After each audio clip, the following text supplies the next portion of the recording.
Warning, the following contains material that may be too disturbing to some people. Descriptions of violence, mature situations, and adult themes. This is intended for mature audiences. Viewer discretion is advised.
All right, I'm here. Let's see.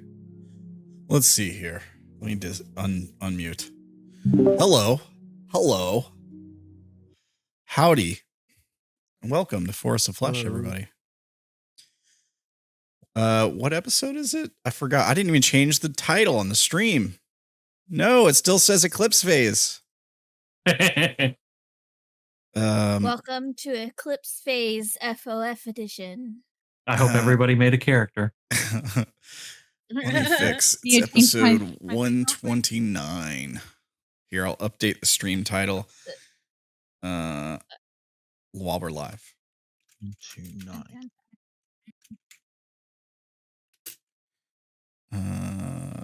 Somebody talk while I'm doing this. 29. Talk. He's doing stuff, so we gotta talk. Thank you for trying. Everybody just believe that the best thing you could do is die. Yeah. How are you guys doing? I know some of us are having kind of a rough week. I've been dealing with some family members' health issues today, and I hope you guys are all doing all right.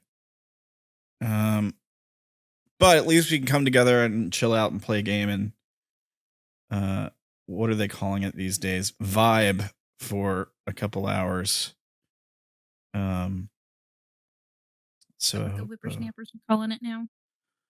I hope you guys are all doing all right. So I guess I'll go through our usual announcement stuff really quick. Let me pull that up here. Guys, you can jump into the Discord. It is free. It is public. You can ask lore questions. You can harass Ella about getting a V-Roid set up for yourself. You can see all the memes that get posted for session. All the episodes are summarized in meme format. There's a Beauty and the Beast meme up right now. You can go check that out. Here's the link for the Twitch live viewers. If you're watching on YouTube, the links are all in the description below. You can also check out the artwork for Vash from A-Team Forest of Flesh at deviantart.com/Jessica Pegarero. You can head over to Instagram, TikTok, Coffee, and X.com and say hey to Joanne and see some cool art at Ace of Wands Designs everywhere except for X, where it's Ace of Wands 01. And last but not least, here is the art credits for the Makie token. If you want to check that out. So I guess we will do that thing where we go around. We have everyone introduce their characters a little bit for the folks who might be new. And then we'll talk about sort of where we are in the game right now. And then we'll jump in and start playing. So without further ado, ready to kick us off, as always, we have Ferdy So Fly playing the Diviners, Abe and Flo for you guys. Ferdy, how are you? I'm good. Thanks for asking. With Aven Flow, during the fight, they just defeated like the third Demi-Lich. Was it a Demi-Lich? Yeah, you guys fought 3 Demi-Liches. They were all the same. I threw you off with the different colors, but it really was only their personalities that changed. Yeah. And after that, the rest of the group were able to smash out the crystals where some of the characters went to. Yeah, you guys rescued those who got disappeared. So, while we're on the subject, I want to take a second. Maybe I'll just show you guys, since we're probably never going to see these guys again. I'll show you guys what a Demi-Lich is, and we can talk about it, because their stuff is bullshit. It is frankly total bullshit. So I think I got the monster. The first place I saw the monster, I think, was Tomb of Annihilation. Give it a second to load, and then I should be able to share. And then you guys should be able to see the sheet. It doesn't show for me on roll. That's weird. I can see lair actions. Yeah. Yep. Oh, it's just showing. Okay, so let me give you guys control of the sheet too, and then maybe you'll be able to see it. I didn't use their lair actions, I don't think. Show to players. Let's try this again. It's literally not showing the character sheet. Oh, there it goes. It loaded. Okay. So yeah, if you're on bio and info, top left, there should be a character sheet button. You can click on it. It should show you the character sheet. So we can talk about why these guys are bullshit. They're a CR 18. Just by the way. But what makes them bullshit is, not the turn turn immunity, not really the avoidance. It's the trap soul. It's really the trap soul. I feel like is bullshit for the most part. Howl is pretty bullshit too. Don't get me wrong, but at least the save is doable. Like if it's a CR 18 monster, you're higher level fighting it.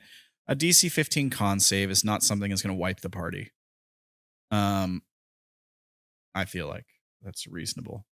But the trap soul is total bullshit. Look at this thing.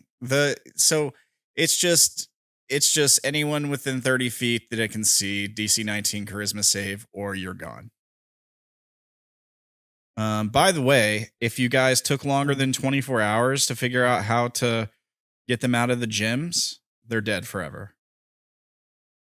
So They're not deadly encounter? it wasn't a deadly encounter because encounter is based on the difficulty. So because there's 10 of you is how I'm calculating it. I'm not counting Mard. I'm counting everyone else. There's 10 level 18 players. 3 CR 18 monsters is a hard encounter for you guys.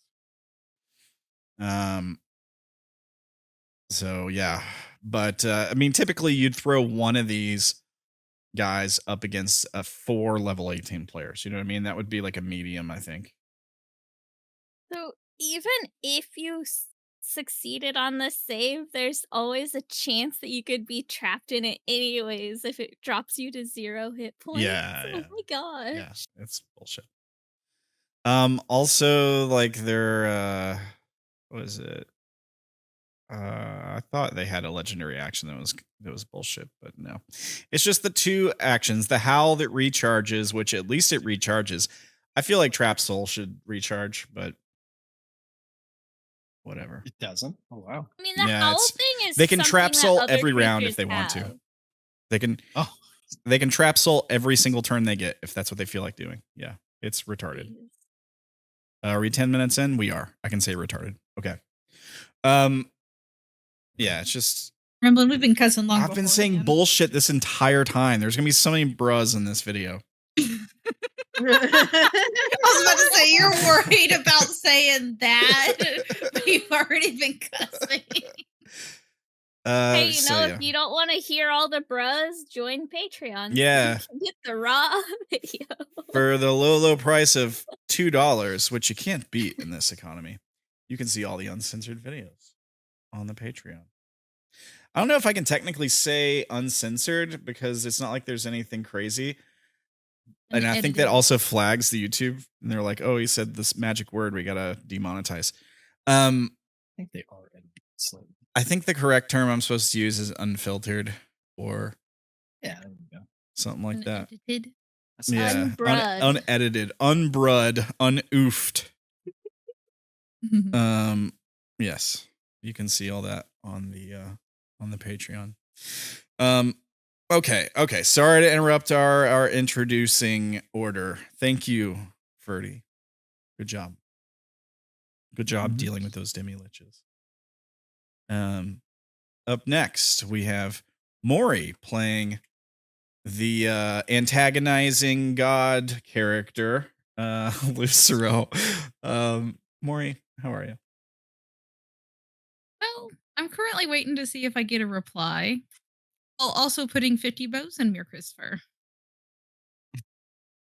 Yeah, it's since you missed it, Mirkrith, you get 1 bow for every minute late in your fur. That is the rule. So you have some bows to keep track of. Just so you know.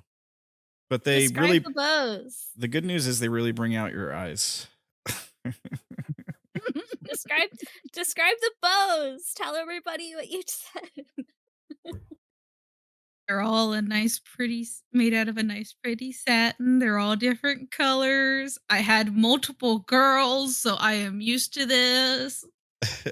There's lace. Oh yeah, I was usually on the receiving end.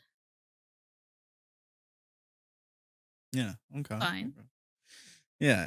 Fur is not being pulled. Yeah. And Mirkrith, what doesn't kill you makes you stronger, right? Somehow conjured a brush out of somewhere. You're not sure where. So everything. But he doesn't want to be stronger. He wants to be killed. Yeah, that's kind of true. But he keeps killing everything that's trying to kill him. So, I mean. What makes you stronger doesn't kill you? I don't know. We're supposed to do something with that. Stop fighting back. All right. Well, thank you, Lucero, our party wizard. Next up, we have Keo playing courts for you guys. Our devil worshiper. That triggered a lot of people. Guys, it's really not that bad. You're not helping. Satanic panic. It's where's the bigger shovel? it's well, I'll let Courts explain it. Keo, how are you? Good. Quartz isn't really as bad as it seems. She's just selfish. She likes what she likes and she goes for it. Yeah. Speaking of going for what we like, last session we had a drug deal. People were trading drugs left and right. This is not helping the algorithm. Fictional drugs, YouTube. Fictional drugs. Rest in peace, Mama Susan, but please do not demonetize. Oh yeah, I'm addicted. Yeah, you're addicted to light now. And Makie knows. Yeah, officially addicted to light. Just be honest, I low-key was the whole time. I mean, it was good the whole time. Just that now you absolutely have to have it. Sorry, Wolfram, you I gonna get say something? withdrawals. Oh, I just said as are many others. Yeah, Not the only. You're not the only one. That's true. Yeah. Yeah, so we did the drug trading, and then we did that right before we entered the mysterious doorway, because we finally solved the puzzle. You did. I appreciate you guys trying to humor me and act like you didn't know it the whole time. I think you all knew. I heard somebody, as soon as you saw it, somebody was like, "This is the answer." I heard somebody say, and I forget who it was exactly, but literally as soon as I told you guys the riddle, somebody was like, "This is the answer," and I was like, "Damn it, that is the answer." I'm just gonna ignore that. The problem is we just needed to tell I the think it one was person Ella. who could do it. Yeah. Wait, if it was me, I don't understand because I did not know what the answer was the whole time. I thought it was Wolfram. It might have been Wolf. I It don't was think it either was you me. or Maury. I thought it was I Wolfram. thought it was Zach. Yeah, I thought it was Wolfram. Everybody else. It might have been Zach. Everybody's pointing Actually, fingers. To actually, go back and listen to the thing and see. And me and Ella are just over You here were with saying giant this. question marks over our heads. but Watch our previous episodes to find out. yeah, Yeah. the, What uh, was All the of answer? this Surprised if you're street. still confused at the end. the answer Here, was leave to it- the answer was to leave a cast comment blight. on this video. Yeah, the answer was to cast blight on the arc. Light it up. Anyways, whoever knew what the idea was, you Deals guys. and blighting it up. Yeah, you blighted it up. You got through the arch. The trick, and I said this before, the trick with like riddles for me in a D&D game is either they're too easy or they're too hard. There's really almost no in between. Maybe it's just like a very fine line, but it always seems like no matter the riddle you throw at the party, either they solve it immediately or they can't solve it at all. And you That's gotta because kinda one of the help them. players either already knows the answer or none of the players know the answer. Yeah. That's how you Yeah. determine the difficulty. Yeah. So they're kind of silly in that way, but I usually try to do riddles in a way where it's like, you gotta, it's gonna take you a couple steps to figure it out, kind of thing. But this is what you got this time. You guys remember the blood riddle for our the Claret Wellspring, right? That's what it was called for B team. We drank Yeah. the I blood. mean, I remember there was a riddle, but I was I in for that. still don't know how That we was a solved long it. time ago. I think you guys had to give up like different kinds of blood to the Oh, that might. After- Okay. yeah, But to it the- sucks because we don't even have it on video because it was before we started recording. what a travesty that is. It is. Those are some good times. It was good, yeah. Anyway, that was a cool arc. Too bad. Well, thank you, Keo. Let's see here. Up next, we've got Joanne playing Cursed for you all. How are you, Joanne? I am okay. Right on. Cursed is just along for the ride at this point. May or may not get some kind of weird revenge. Okay, all right, cool. I dig it. I've man, there's a couple cool possibilities with Cursed. Maybe I'll get into to some of them with you one-on-one sometime. But we've seen like we had that scene where you had the vision of the future, and well, presumably a vision of the future for you. You wouldn't really know, I guess, but like the other players seemed to see things that indicated a future, and what you saw was like the inside of this snake temple kind of place where there's like these I creepy saw people. a snake cult.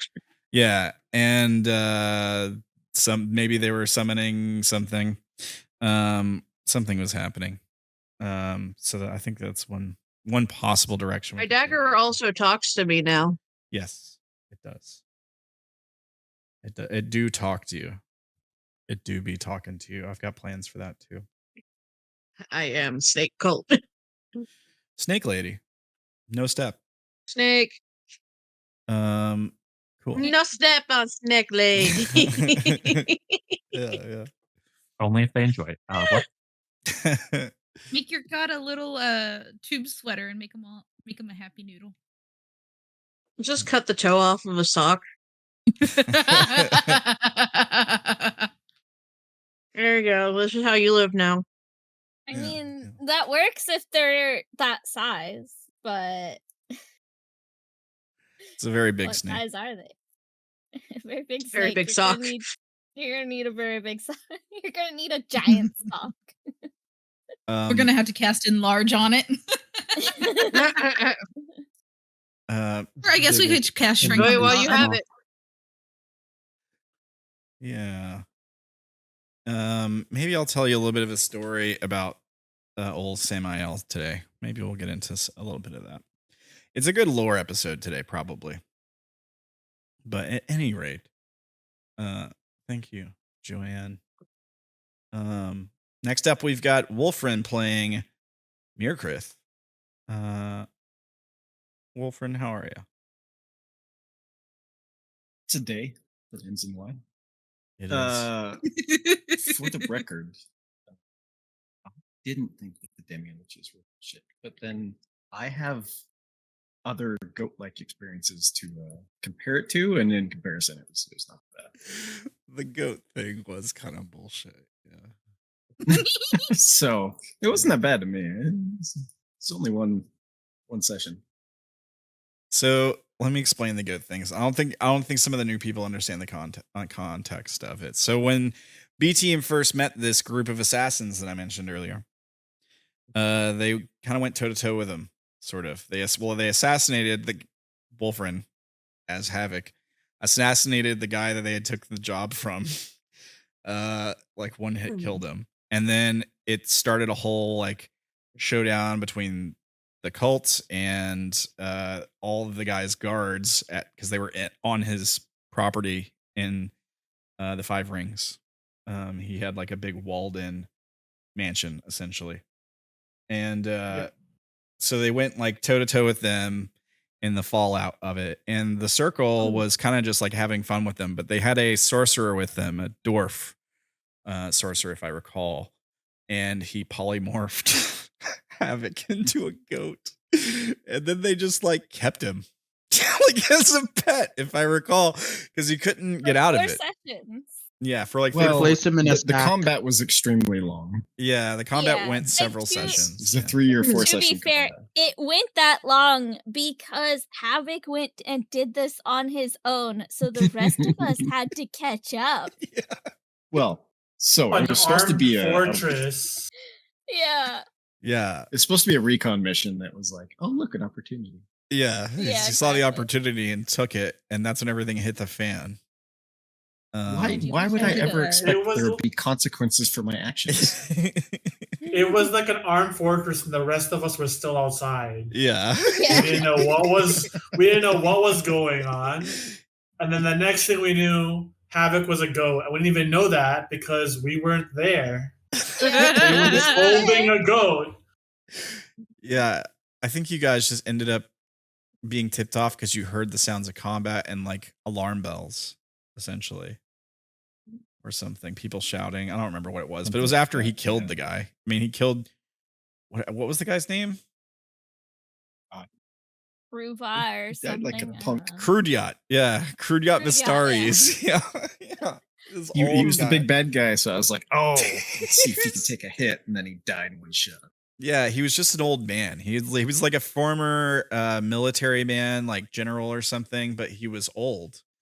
And so he was rich from all his exploits. And so he had like hired these assassins to track down basically to like follow these slaves he owned to make sure that they did what they were supposed to. He sent a warden with them too, but the warden was known to have some mental problems, be a little bit unpredictable. So he sent some assassins to follow them, and if they disobeyed, their orders were to make sure to definitely kill the warden if he disobeyed an order, but to kill the rest of them too. But they ended up taking a liking to the party, mostly because Havoc managed to sneak in like a true assassin and assassinate the Crude Yacht right in front of them. They're like, oh, this guy would make a good assassin. But he's a goat right now. So yeah. Anyway, long story. I Anyway, still so- have the have a goat picture. Yeah, that's right. I'll share it in chaos if I find it. We took In actual Mirkrith news, I believe the big thing last time was that everyone now knows that he wants to die. Yeah. Probably in retrospect wasn't that hard to guess, but you know. Yeah. For sure. So everybody's aware of that now. Yeah, and you're sort of cursed not to until you're almost like a revenant in a weird way. Like you have this thing you have to do, and then you will be given the reward of death. So there's that. Cool. Well, thank you, Wolfrin. Up next, we've got Ella playing Makie for you guys. How are you, Ella? Yes. Last time I witnessed my partner become addicted to a substance that is hard to obtain. And then when I offered to hold on to everyone's bottles to ensure that nobody would hoard it all from the rest, they rejected my offer. I guess they can deal with that when they all start suffering from withdrawals and I won't help them. And I learned what a catnap was. Or a catnap spell. It has nothing to do with cats. Right on. Right on. Thank you, Ella. And last but not least, we've got Zach playing Dayrin for you guys. How are you, Zach? Not bad. Had to question one of the party members previously about what in the world were they thinking. You had a point. still do. And hopefully more thought will be put into future actions. Yes. Hopefully. Hopefully. Yeah, I mean, the whole fight with the Demi-Liches definitely happened because of Mirkrith. It happened because of a lot of things, but yeah. Yeah. I mean, also because of me, too. 'Cause I had forgotten what you guys said. Hey, don't get too close to Mirkrith. Oh, well, they're crazy. They do these things. But yeah. Hopefully. Plus, I made someone question their suicidal tendencies. Yes. Good job. You're being a good friend. All right. Well, thank you, Zach. So yeah, you guys left off with this. You had the showdown with these Demi-Liches. You proceeded into the Enclave. You arrived at Pandemonium Pennies and entered to meet Veiled in Shadow. And I think that's where we left off with the description of the shop, and Lucero had sent a there's the Havoc picture. And Lucero had sent a message to Tulpa saying, basically explaining that the man in the 23rd district are the same thing, and basically saying that Aurelius is saying that Tulpa's a liar, essentially, and that you asked if you should follow Tulpa or heaven, I think was the other thing you said. So we fade back in with you guys standing in this shop. Let me pull you guys over to that screen, I guess. Easier said than done.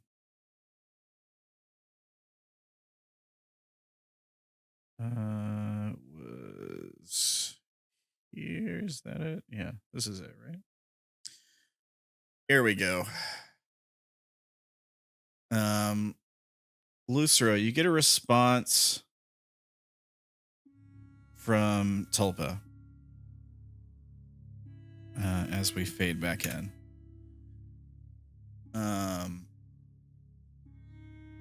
He says, Aurelius. And then there's like a pause. And he says, lie? The fate of creation hangs in the balance. A lie is a small price to pay for salvation. I do not ask you to follow.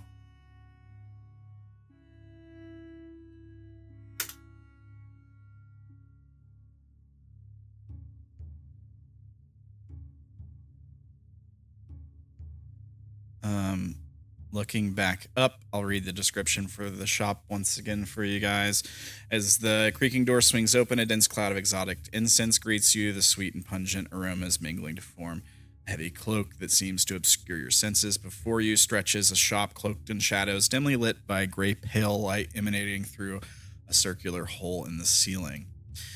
The walls are lined with towering bookshelves, sagging under the weight of ancient tomes, some bound in leather that looks disturbingly like human skin, others encased in covers that shimmer with an eerie luminescence. Directly ahead, a counter carved from dark wood stretches across the room, its surface cluttered with a chaotic assortment of objects, strange artifacts, glowing orbs, and delicate vials filled with swirling mists vie for space alongside bones etched with runes, and small whispering boxes that seem to move slightly when not being directly observed. Behind the counter, obscured by a veil of shadow that seems unnatural even in this dim light, stands a figure. A large figure. Perhaps even a huge figure, actually. Although their size is somewhat masked by magic. Maybe to make them seem smaller. I don't know if seeming would do that, actually. Anyways. Their eyes, insectile, smooth, and glowing faintly with spectral light, peer at you with unsettling focus. Their cloak sits strangely on their upper body as if slightly misshapen, and the light dims even further as if to shive their presence. The shop feels aware somehow, watching and listening. The very atmosphere pulsates with a quiet power, the lingering essence of forbidden knowledge and arcane secrets. As you step further in, the floor groans underfoot as if to welcome you, and the shadows seem to lean closer, as if eager to overhear your dealings. Veiled in Shadow turns to look at you all as you enter, and said, let me see here, what would be a good voice? I think I picked this one.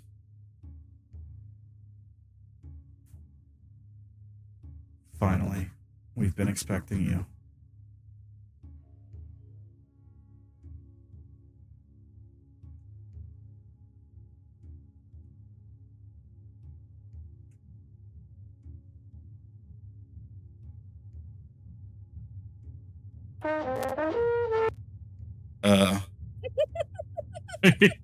Wow. Hang on, let me That's fix certainly an interesting music. Let me fix that keybind. Just to remind everyone, I shared my notes about this encounter. In Lovely of you to think that I would care about the counter. I'm kidding. I'm just gonna be over here and share everything with them. Oh yeah, great. You know, since I'm also, not, Lucero, I don't care about heaven. Yeah, Lucero gets another response to Tulpa, by the way, because Tulpa casts Sending, not Lucero. Yeah, If that's fine. Lucero wants to, you can ignore him if you want. Yeah, if you want to reply, you can.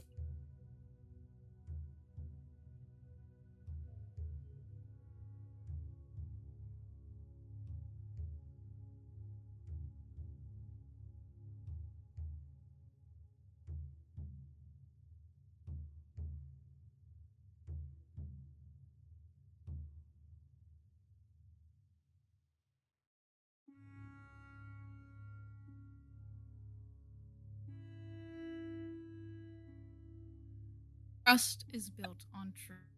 I cannot trust you. I will not help you. Here is my friend, but I won't do my family.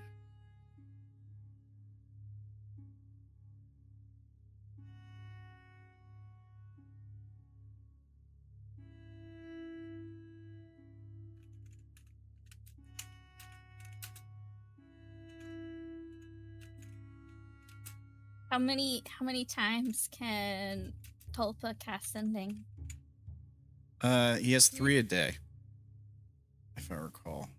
And I think that was the first one, previous one. That was the second. Yes. Second one. No, Can you do it one more answer- time if he wants to. No, I think that was was that the second one? That he Answer was was the second. first, and then Aurelius yeah. was the second. Yeah.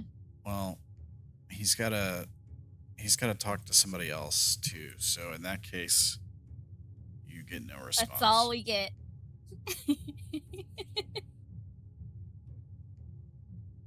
It's too bad because I would love to say something to that, to have Tulpa. Like, I had a good idea for what he would say. Like, I'd already started typing it. You can save it for tomorrow. But yeah, you don't. Or he could upcast it. I was about to say, you could use No, larger just- spells Yeah. for it. I've done that before. Upcast to be able to keep this conversation going as we're standing in this this entry of the shop. Let me see. Let me take a look. That, or we could have Lucero cast more and use some more light. Nope. By Yeah. the way, Makie is looking at the Yeah, you're right. the more talkative people of the party while, like, after the guy talked to us.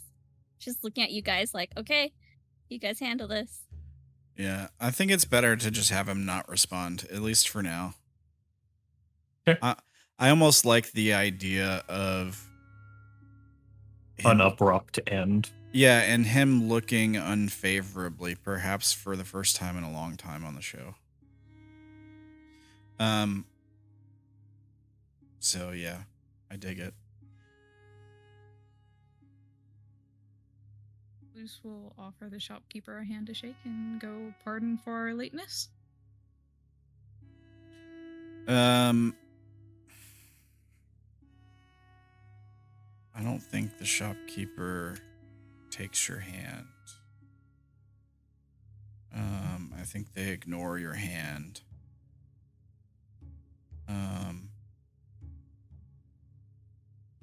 And instead says,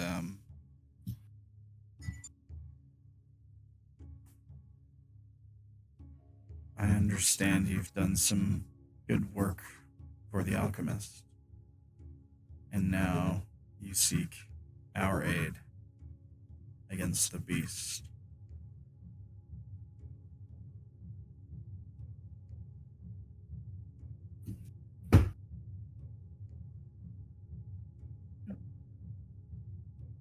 We would like some, yes.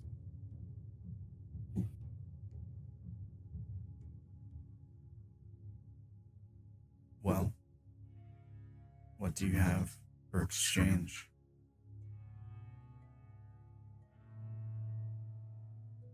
Well, exactly what help are you planning on offering?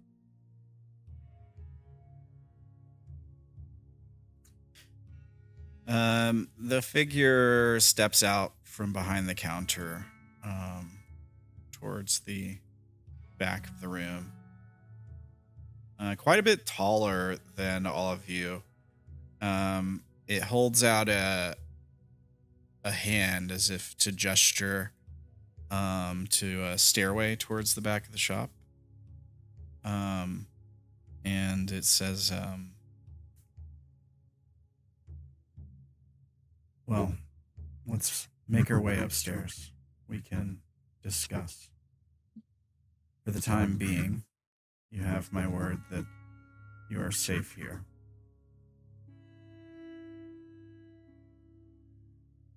Insight? Sure. Make an insight check. Here's my sheet. No. Inside, where to I have- go? There it I have is. advantage on insight. Excellent. Okay. Can the whole party do that?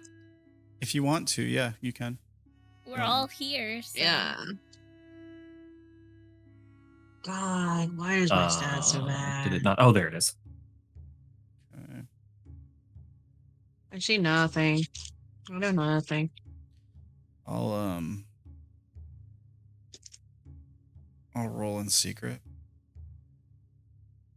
It'll still pop up for the chat.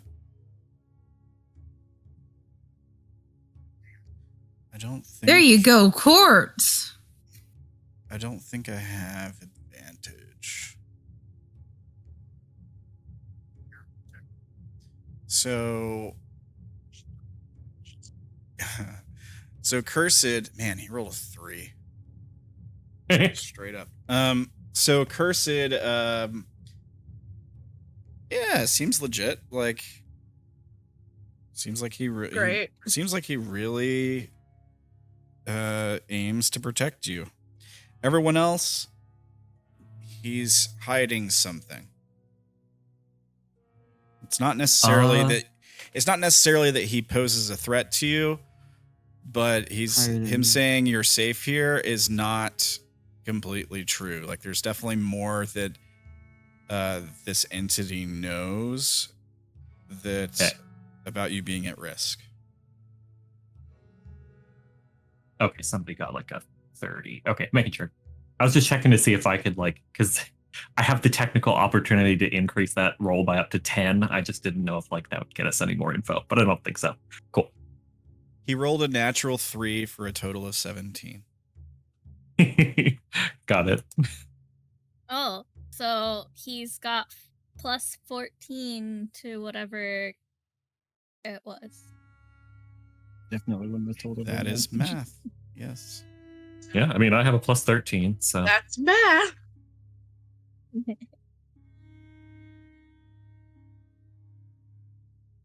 What do you, So what do you guys do?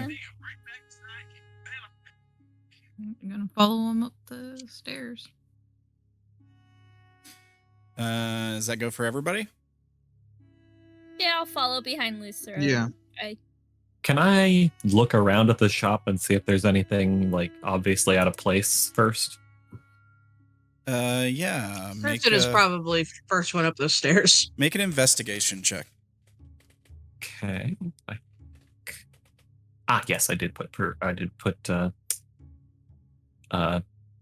what's that called? Brain. Proficiency in that. Right on.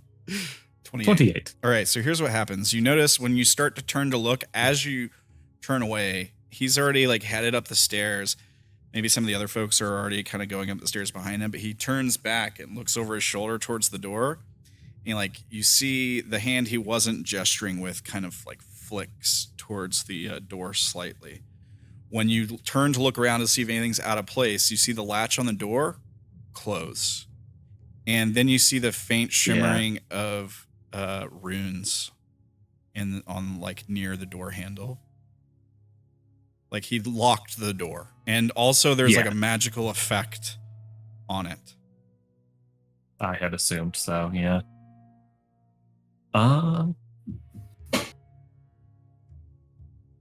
I will share this through the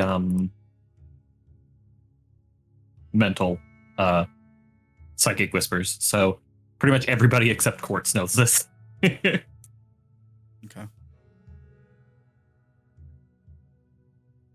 I'm trying to think if there's anything else I want to do like with that information, but I don't know if there's anything specific.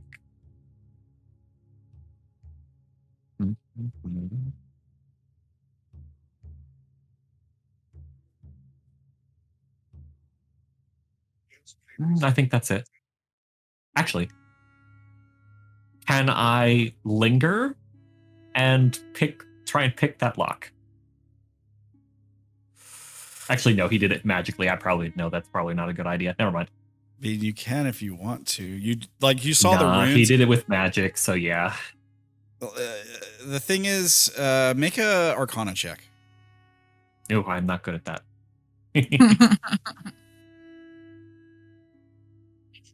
I mean, here's the thing. I saw him flick his fingers, so I assume it was magic. You definitely know. You definitely know there's magic. You saw runes. I mean, that is not bad for my particular like bonuses to that, but not great. But you're really good at picking locks, right? Yes, I have a 20 to sleight of hand. Yeah. So like you're pretty confident, like looking at the lock, you're pretty confident you could pick it. Like just sizing it up. Yeah. The only thing is like you don't know what the magical effect was. And it's possible that like depending on what the magical effect was, if you pick the lock, it could explode and kill you, or like who knows? Yeah. But you're pretty sure it was some kind of. It was either a charm meant as like a security measure, like an extra security measure on top of the lock, or basically like it could be something else. You're not sure 100%. Some kind of protective. Yeah. Is it possible over the psychic link for me to do an Arcana check? You didn't see the runes.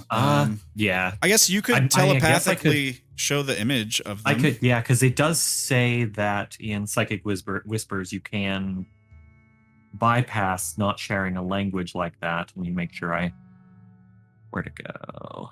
Oh, there it is. No, actually, no, I'm thinking of a different thing. Well, I think with telepathy, you can communicate feelings and images. Yeah, that makes sense. I thought it was directly in the wording, but I was incorrect. So yeah, I'll allow you to make a Arcana check. I'm the telepathy.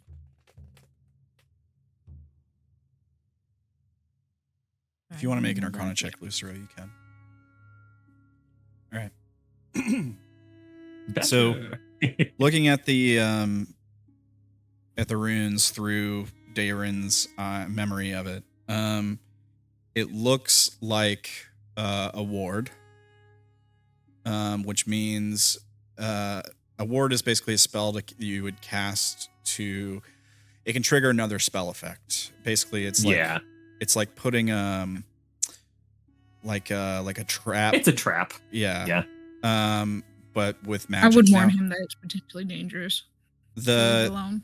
So basically, the use of a ward is that it triggers under a specific condition. You set a condition, and when that condition happens, the trap, quote unquote, activates, meaning the spell that you put into the ward is cast. Yeah. It could be an explosive or something like that. It could be a lot of things. It could be like an extra security measure, meaning like when the door is locked, this activates. Yeah, or when somebody does a specific hand gesture, thing happens. It could be a bunch of things. Yeah. I think you probably rolled high enough that it's not evocation magic, meaning it's not. Okay, so it probably wouldn't outright murder me. Yeah. But I think you didn't roll quite high enough to know exactly what it does. That's fine.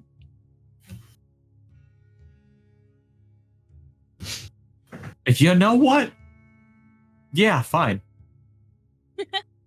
So, what's the locked door for? Yeah, you just ask.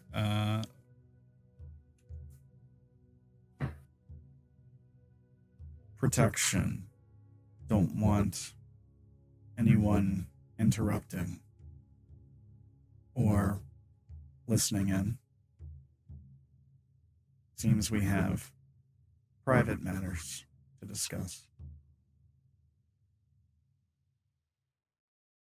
Insight again? Sure.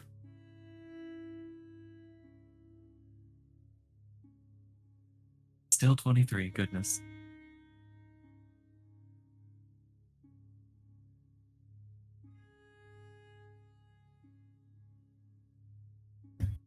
Is there someone in particular that you're afraid will listen in?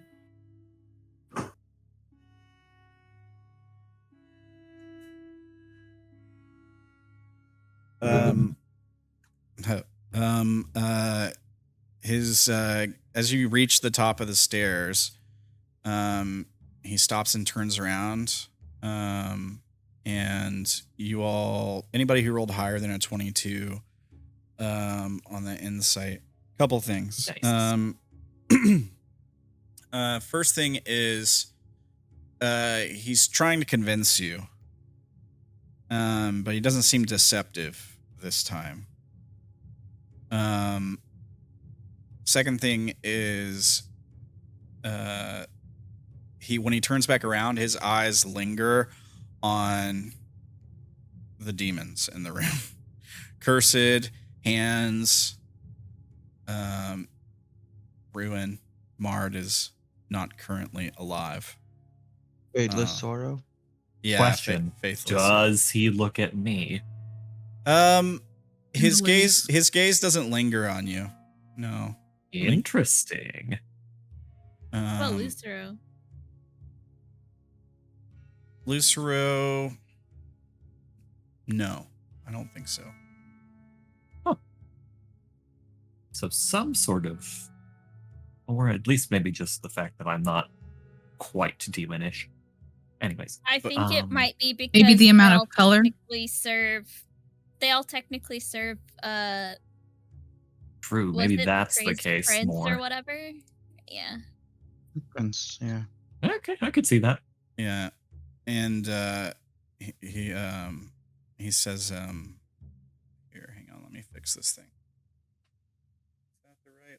That is the right layer. And he says, there are those who follow different paths. Their masters may be suspicious.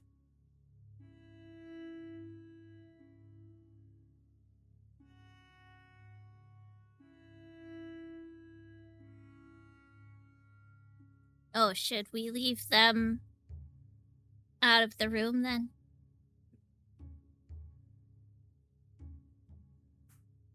No. Like I said, we were expecting you. We've taken precautions.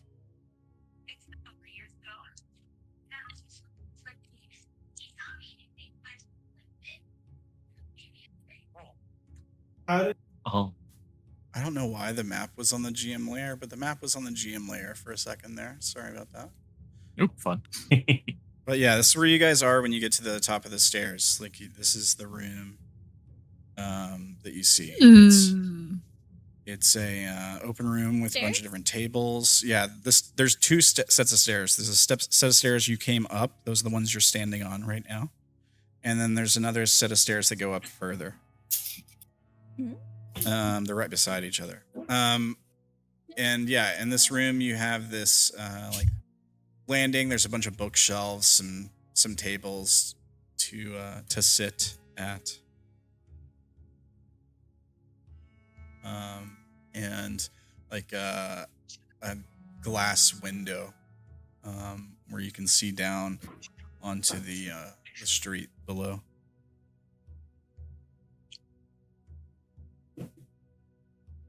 Nice place you have.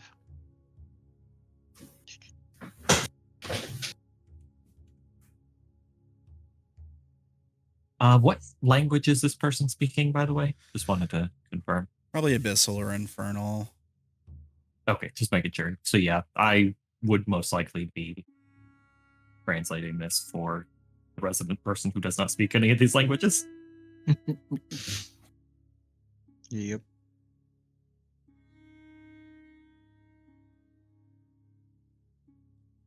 Let's see here.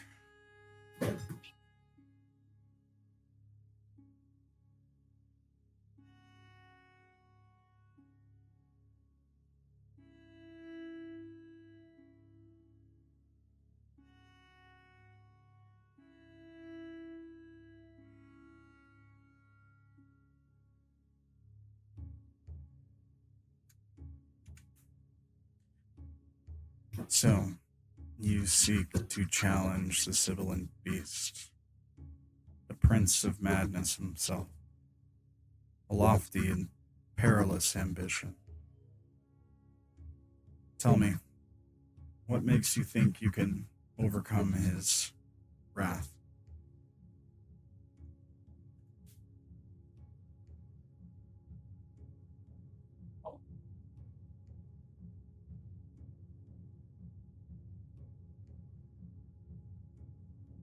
Well, nobody ever accused me of being smart.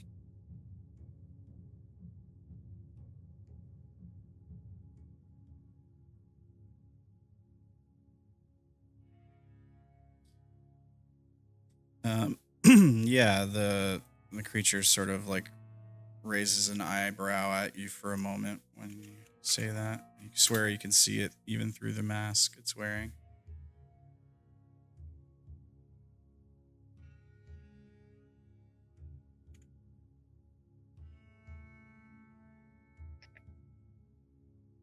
Did roll 20 shit the bed again? It's all black screen for me. Fine for me. It went. Yeah, we can see the room. Yeah, it went to black screen. Is there any color in this room, or is it just like black and white? Grayscale. It's well, Yeah. I made it black and white for the void theme. So yeah, I mean everything's Okay. kind of black and white here. I was gonna say if it was dark in this room, it would be accurate for night vision for dark vision hammers. Yeah. Every place is dark in the void. There is some pale gray light coming in from the window, which seems to be illuminated through its own magical means, more so than like any outside light. Only lights I see in this room are on either side of this window and then up top. So I'm assuming it's fairly dark in here. There's like one right there. Is that a light? I think so. I thought it was just a really light colored thing. Oh, there Looks like must be there's a a light up person here over too, because here. there's reflection up here as well. Yeah.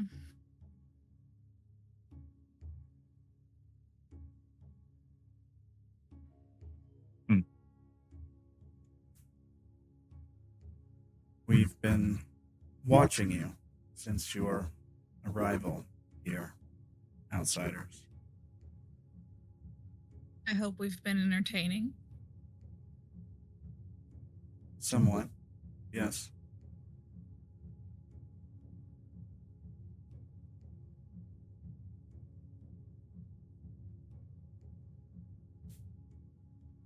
Who is we, by the way?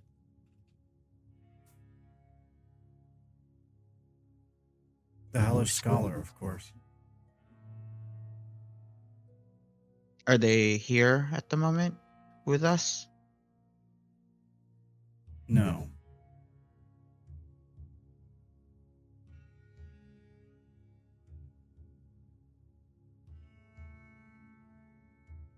Should you seem worthy of our aid,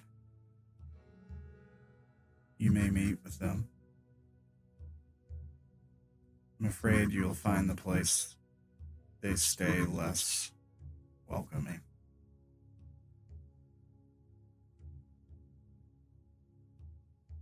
And how do Well- you know we're worthy? That is what I aim to find out. If aiding you against the beast would be detrimental to us, then it would be hardly worth the risk.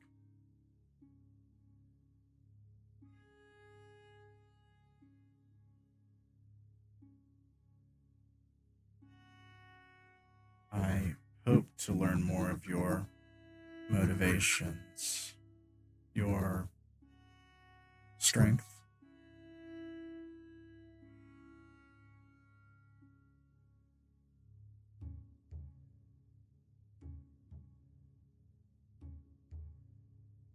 Of course, Well, if see, you... here's the thing. We're not going to give you anything without getting anything in return. And likewise, you will not be gaining anything from us unless you give something in return. Well, seems we've come to an agreement. I feel what we have to offer is far more valuable than what you do. You've yet to tell me what you have to offer. Heaven's secrets. You get to tell us what you have to offer. Aid against the beast. But that's so mealy-mouthed. More details, perhaps? Make a persuasion check. Okay.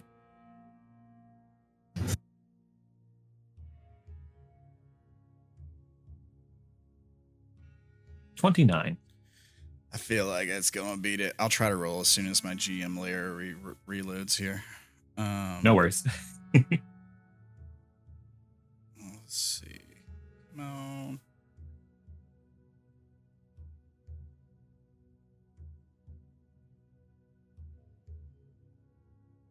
Here we go. Yeah, insight's not really his thing. Oh, I rolled the GM again, but the audience can see. I rolled a 12. Wow, someone who deals in the secrets who doesn't have insight as a thing. I don't think they're in the right profession.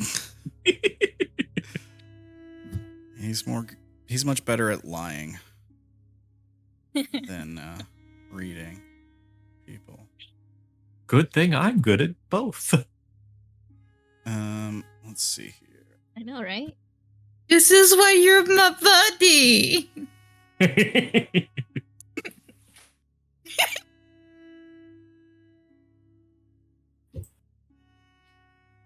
He says, fine, straight to the point then. We can offer you knowledge, what we know about the beast, a way in to his citadel, for starters. And if we Better. We've not learned much from other spies we've sent in.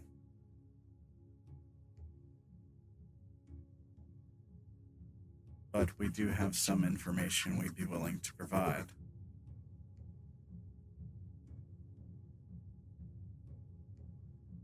Secrets of heaven could be useful, sure. As long as it's not something we know already. It is a risk for us. The scholar is quite happy with the status quo here. Stirring it up could be not beneficial for us. Of course, that makes sense. sometimes a pot needs to be stirred. Otherwise, you get stagnation. Yes, you would know all about stirring a pot, wouldn't you? They just grin. We understand you're looking for the key to heaven. A fascinating artifact, indeed. Its significance extends beyond mere access to celestial realms. Why, may I ask, do you desire it so fervently? Oh, but that would be giving away information, and I do believe we had the idea to trade.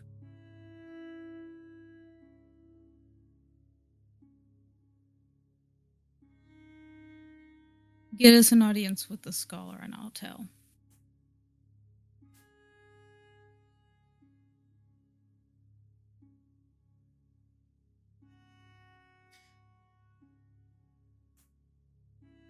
It's true the scholar does possess certain resources that could prove invaluable. However, such aid is not granted lightly, nor without a price. How about we throw in a true name?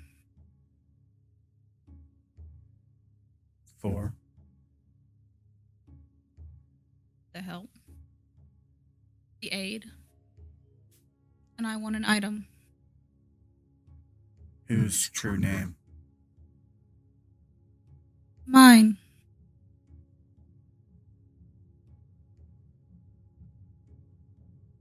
Makia looks at you.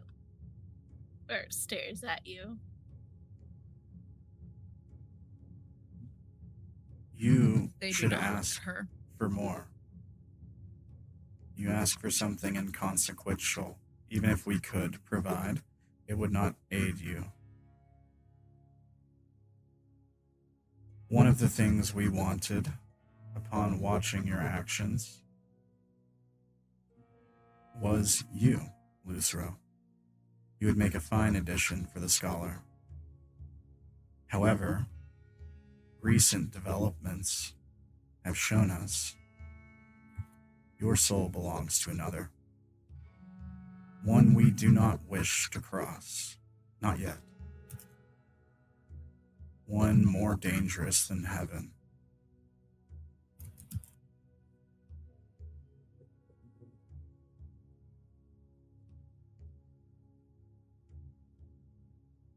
And who might that be? The golden one.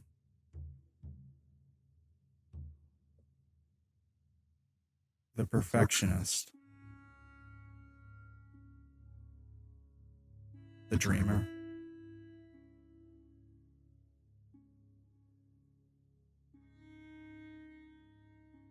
And think of how valuable that name will be when I kill him. We know his name. It holds no power over him.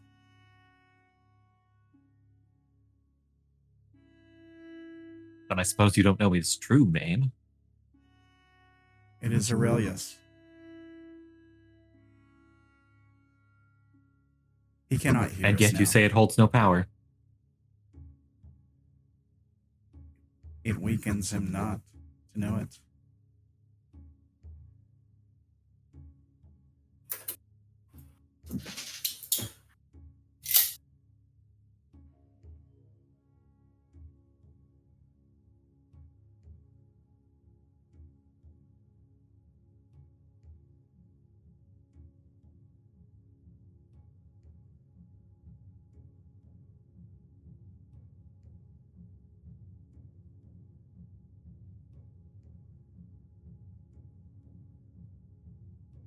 Well, what other questions do you have?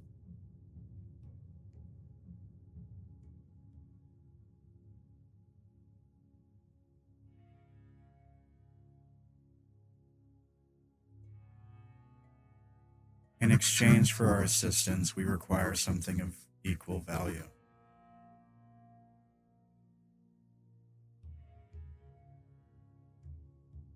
Are you willing to You part know, with Void, secrets, souls, future service, yet to be determined? If you wish to have an Sure, we audience, can find some deal. if you wish to have an audience with a scholar, we need to come to a pact. I can think of something that may be mutually beneficial. His eyes settle on the corpse you're carrying.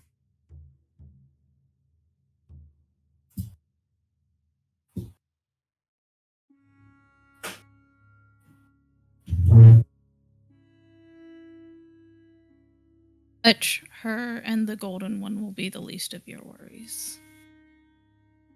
I do believe that is out of the trade. A corpse will not aid you in your fight. Even for an apprentice, you've procrastinated putting the time in to properly educate. We can make up for that. We can make up for the lost time.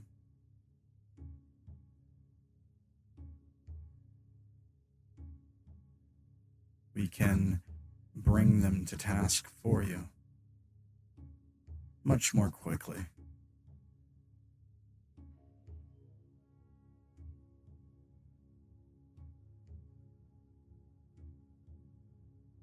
Lucero's like jaw is like set. They are not happy. In exchange, if you manage to get your key, we would ask that the student stays to continue their training.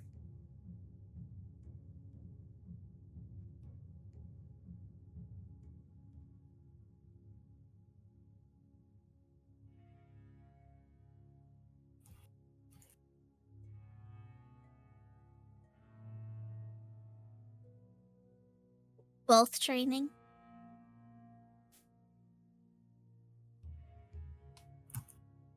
Basically, what Veiled as Shadow is saying is, look, you don't have time to wait on this corpse to revive and to put in days of work to try to get them to basically a level 1.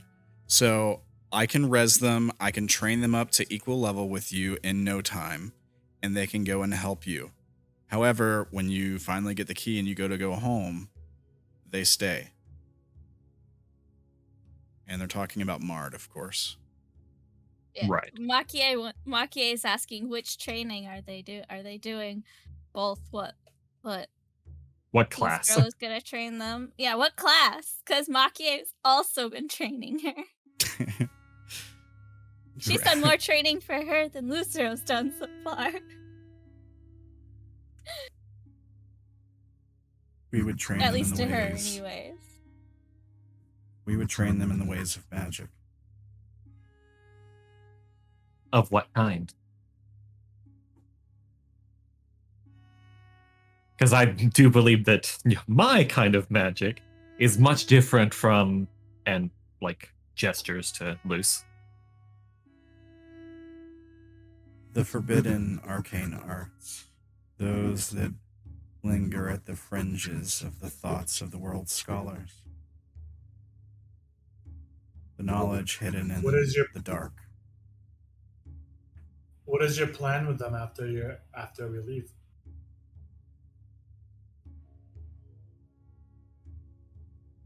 As I said,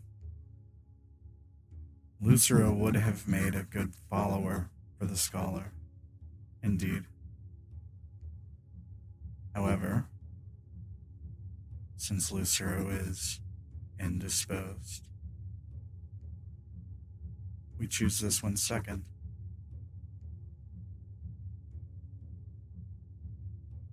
They will be given privileges the ability to move about freely as they desire, of course. They will be strong. They will know things others do not. The truth of the fabric of the universe and how to manipulate it. This should be her choice.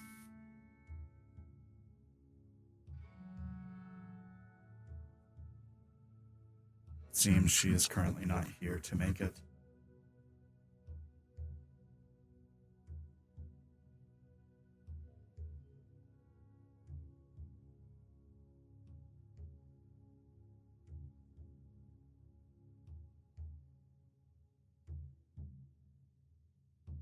Honestly, Lucero, it doesn't seem like a bad deal. Luce is going to like spin and glare at Quartz and jab a finger in her face. For 10,000 years, I have dealt with the consequences of somebody else making a choice for me. I will not make this choice for her. Then revive her and let her make the choice.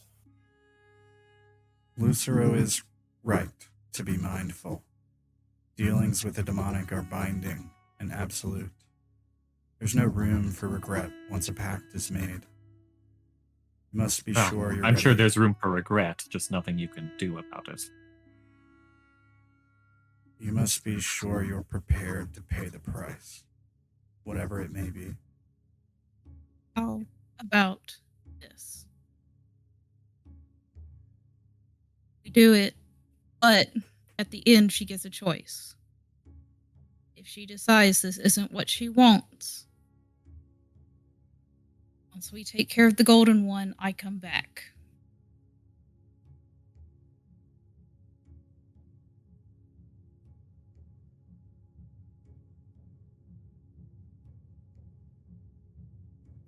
Make a persuasion check.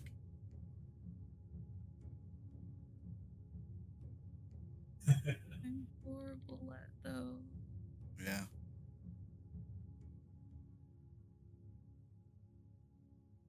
$10? I don't Freaking have 10? anything. Are you kidding me?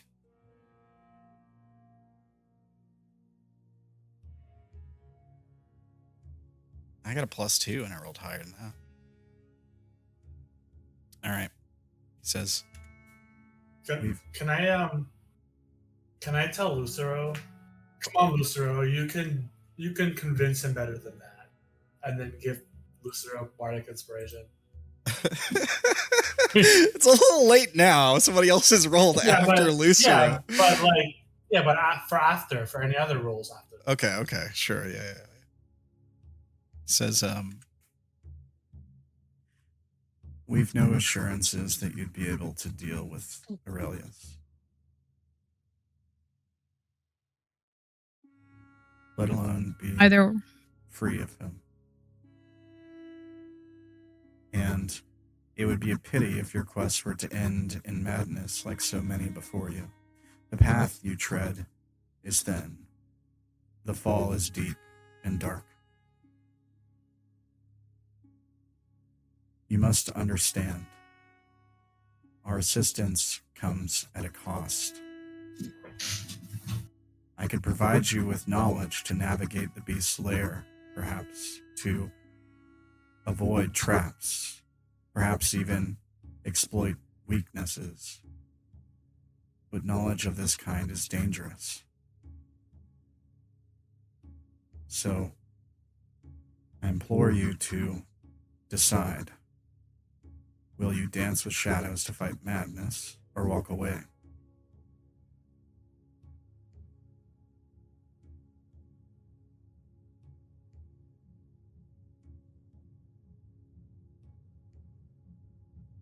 Choose wisely, for while heaven's gates may open for you, the paths we offer are lined with shadows that clutch and claws that catch.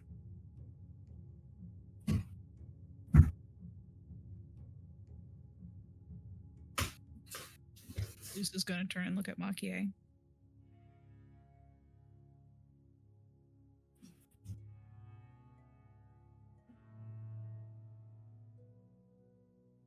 she's going. Um, Zach, what'd you say? Dayrin. Where's my wife? Insight check, please. Hmm.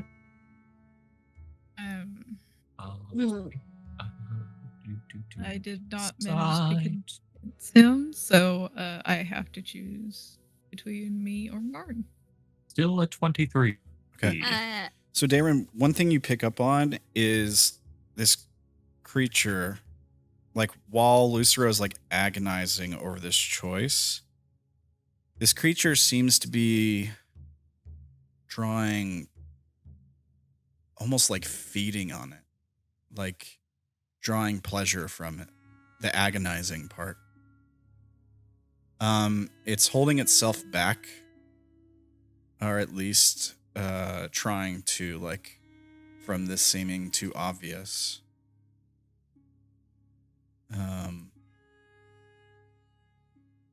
But yeah, it seems to be almost like enjoying the suffering, perhaps, like how difficult the choice is for Lucero. Right. Well, is Lucero looking at Maki to, like, get her opinion? Is that what's going on? Yeah. Well, we know Maki is a bit biased. They would hope that she wouldn't put this in that decision. Especially considering what they snapped at Quartz just a moment ago. What? Oh, were you not there for that? They snapped at Quartz that they had been suffering for 10,000 years because of somebody else's choices they made for them. This is true. This is true.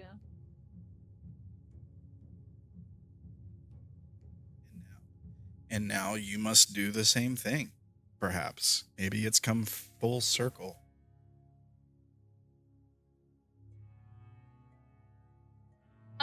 Maki is gonna ask, when we talk through the mind link, it's only to Darren, right? And then Darren Yes. forwards everything. Okay, so Maki's gonna ask in the mind link to Darren. Can you ask whoever it is of those guys that you have in your link, whether it was Mard's choice to work for the prince?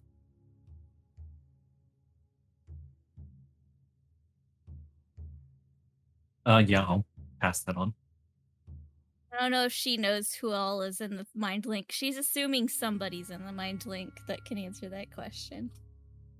Right. I think it's just Cursed. So I don't. Should I know roll if to you see if I remember. remember that? You can make a wisdom Was check. Faithless Sorrow part of it too or not? I can't remember who. I have it in my list. Let me see. Faithless is the Sorrow newest is not. edition, if I recall. It's I got possible. nothing. Here's the thing, Cursed. Your hamster's running on empty. You don't really remember. For real. You don't really remember the details of, like, how Mard got involved or anything. But here's what you do know. Yeah, at least you have a feeling. Everybody who's involved with a master, whether it's Madness or the Scholar or Samael,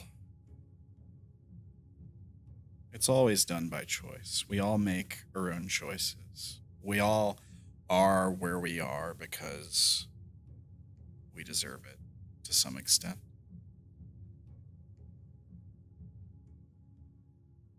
It's up to you what you say.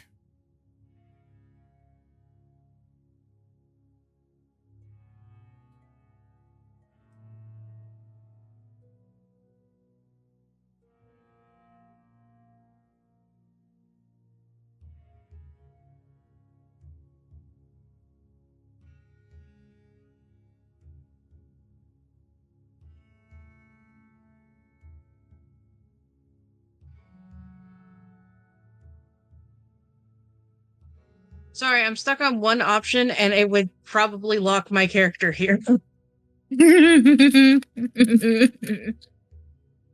If you're thinking about offering yourself, that would be very out of character. But I'm not opposed to the character changing. If you think self-sacrifice is something Cursed might be willing to do, you can try. You also belong to someone else right now. Kind of hard to bargain with some. I mean, It's kinda- technically, so does Mard. Yeah, that's fair. The main difference here is that one of us is fully conscious and able to make that decision. And it would put Lucero at peace, to my understanding, because somebody who is fully conscious and able to make that choice is making that choice instead of somebody making that choice for another person who cannot do that. Mard doesn't have the dark serpent breathing down their neck, telling them that they can both be free of this place. But yeah, I get what you're saying. Maki is gonna say something again to Darren through the mind link, and that is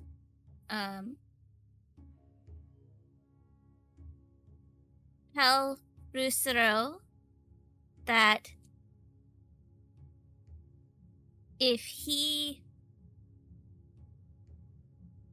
becomes one of theirs, then he's giving away more than just some secrets. He's giving away all the secrets he knows. I mean, personally, I'm pretty sure he understands that, but I will definitely pass that on. Yeah. I mean, Maki would add, whereas if Mard stays, those secrets remain the secrets they are meant to be.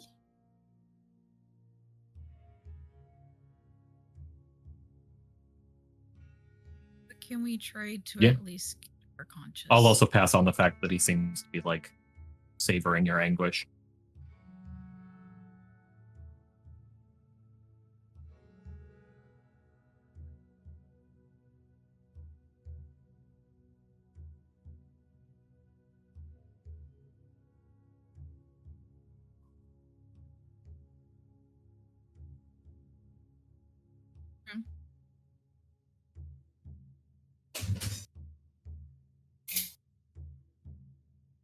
You okay over there, Q?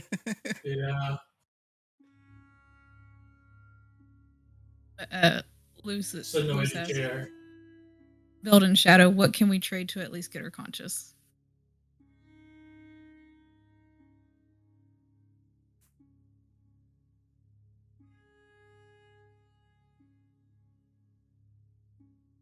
That isn't part of the pact, Lucero. You don't just get to trade some things and not others.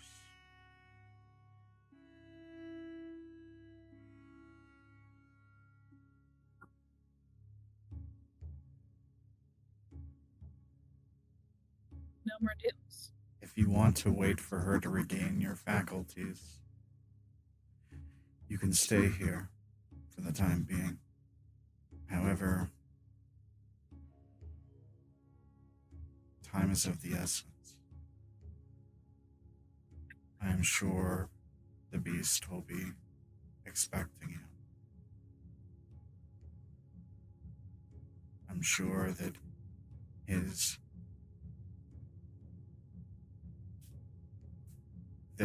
my counterpart for the beast in his insanity is setting the stage for you already. If Rusero chooses to join you, what will you do to him?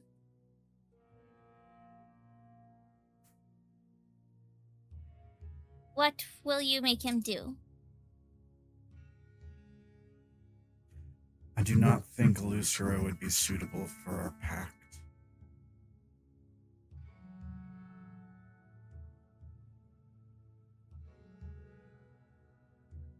You just But our agreement would include empowering the magic of the person who would belong to us.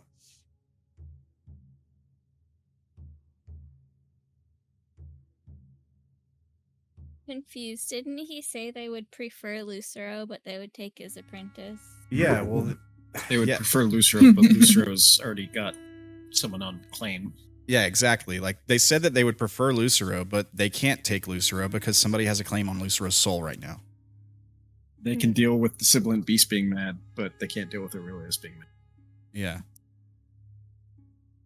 Like, if, like, okay. Basically, their logic is like, okay, we help you and we take down the beast. Like, you're going to probably be killing his avatar to get to that key. So he's going to be depowered a lot. Like, his influence is going to be gone from the city for probably some time at least. And we'll be a lot stronger for it. Like, it's a good exchange. Whereas, like, with Aurelius, it's like, all he does is pose a huge threat to them. There's nothing they can do to him. Like, they're much more afraid of Aurelius. Like, they feel like maybe working together, you have a shot against the beast. It's less of them trying to persuade Lucero to give himself up, and more of them trying to say, just give us your apprentice. Yeah. Yeah, I mean, that's exactly what they're doing. And the whole time, he's, like, gaining pleasure from the fact that it hurts for you to have to do this. Like, or to be faced with this decision. At this point, Luce has, like, sealed their resolve, by the way. Yeah, I mean, that's fine. Just to let you know. But they want this to hurt. That's part of it. I put this in the chat. How can someone make a deal for someone else? Like, couldn't we then say that the sibilant beast dies and gives up all his power and we get a cupcake in return? We get a cupcake in return? Yeah, I guess that's a fair point. Yeah.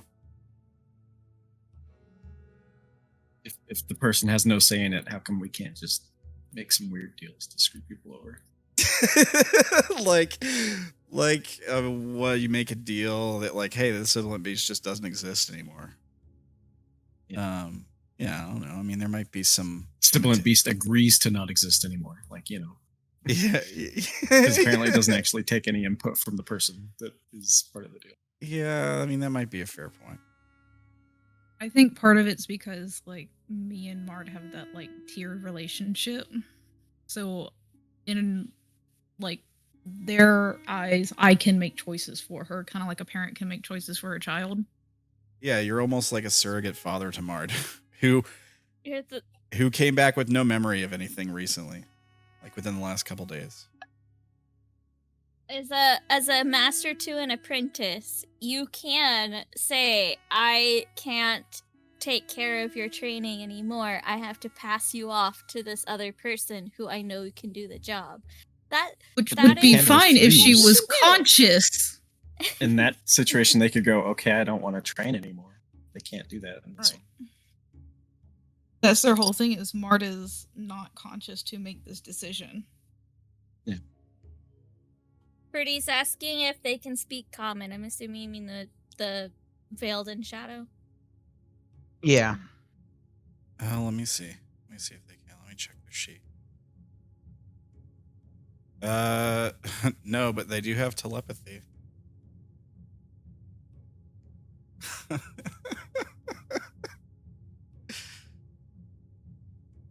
Does that mean Telepathy in languages they don't speak? Telepathy means they don't have to speak. They don't have to speak the language at all. Like, you just automatically understand that. The mirror could have been understanding this whole Having time a thought with pictures. Yeah. Telepathically. An idea. We'll just continue the rest of the conversation with telepathy, I guess.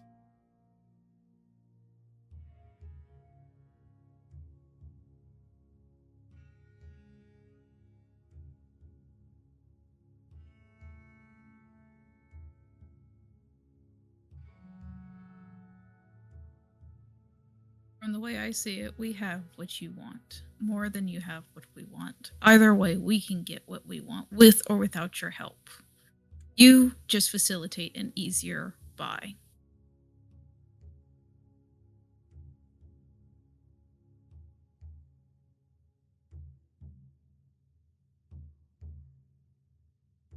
that's your decision, then.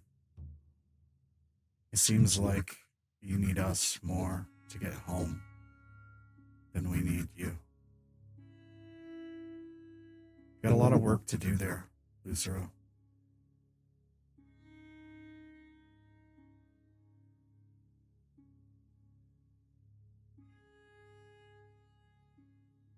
Maybe you shouldn't make angry the ones you're trying to make deals with. Not trying to make angry. Only trying to help you understand the cost.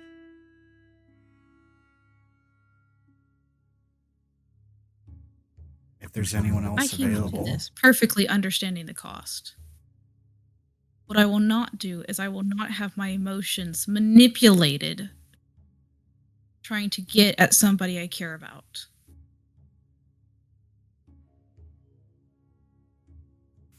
good play. And they're going to pull out the staff that they got from the shepherd and throw it down at their feet.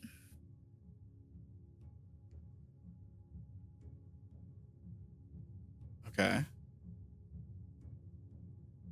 I think the shepherd worked for somebody else. The rotting shepherd. The rotting shepherd. Yeah.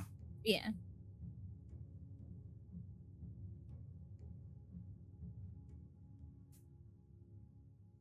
Interesting. Interesting indeed. Creature leans down to look at the staff. Their eyes light up for a moment. Don't handle it too much. It can turn you into an undead. Yes, I see that.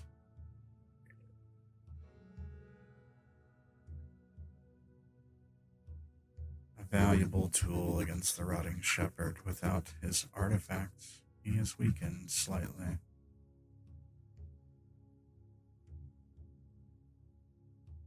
We will store this away. Perhaps some compromise is in order.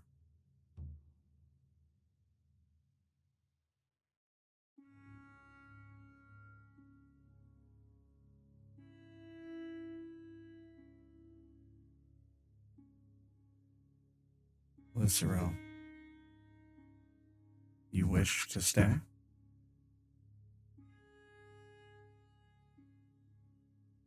Wish?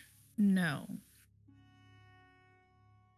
But it is something I must do to protect those that I care about.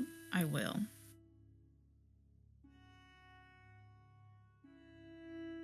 You should know.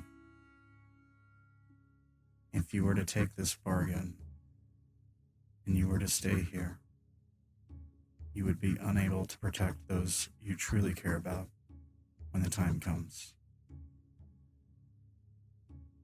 They will need you in heaven, Lucero. Overcoming Aurelius will be much more difficult without you. If you're there, you'll need to make the right decision. Or everything, every being in existence that draws breath will pay the price. Yes, and you know this how? Foresight. No, because those are always terribly accurate. They show possible futures. Exactly. Nothing but possibilities.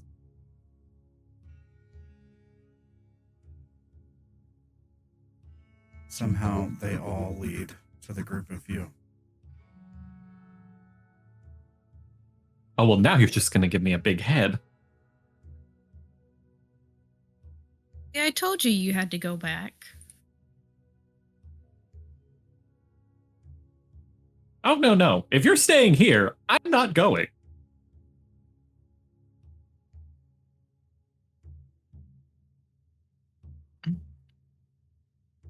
Whether we make You really those think I'm going to leave you here different- alone? Oh, whether we make this deal or not, one way or another, I'm going back at least once. Me and Goldilocks have an issue to settle. Your aid will be needed as well, Darren, or Ander, whichever you call yourself. The sun will Good not question. Which one is real? The sun will not shine without you. Oh, I'm sure it'll do just fine. It's never supposed to be there anyway.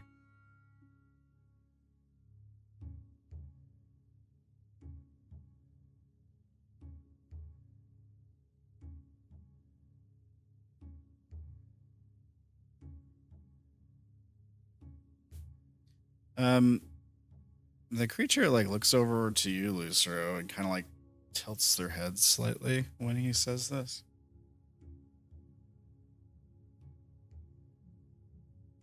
Almost asking a question. And in your mind, you hear, what does he mean? I am going to do telepathically back so nobody else hears. He thinks he doesn't belong.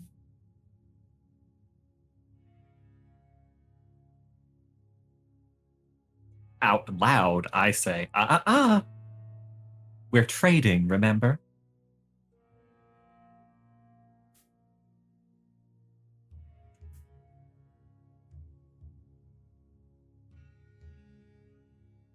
Do you misunderstand the nature of heaven?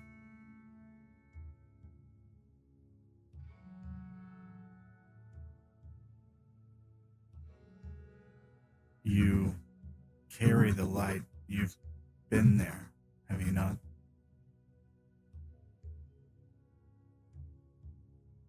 Well, of course. Child, what do you think you're doing?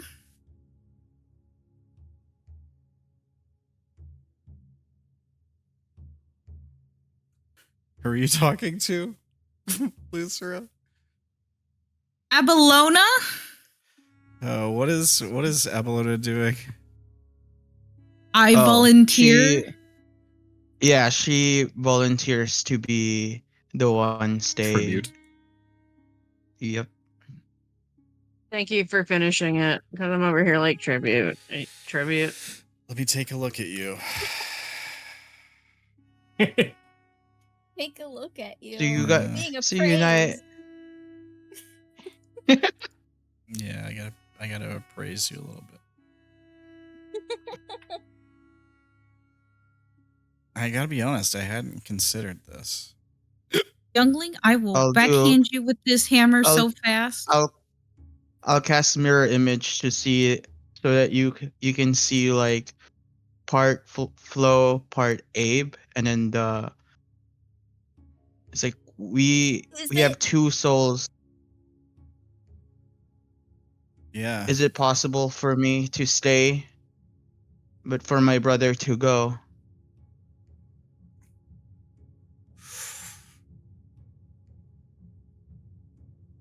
You understand what you're asking?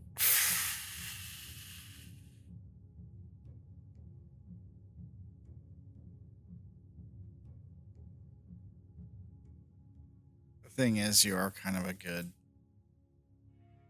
match for this, too, in a weird way.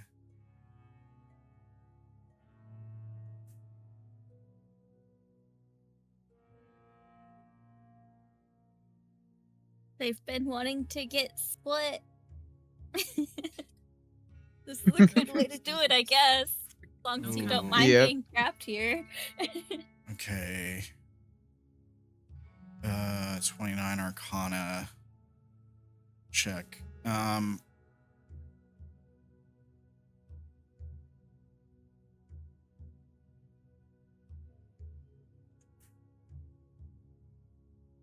We would be unable to separate you without killing one of you, unfortunately.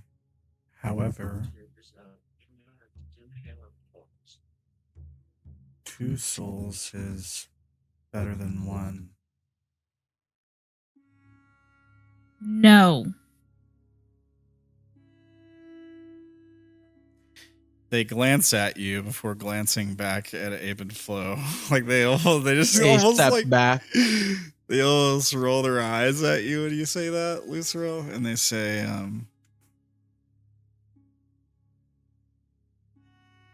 "We find this agreeable."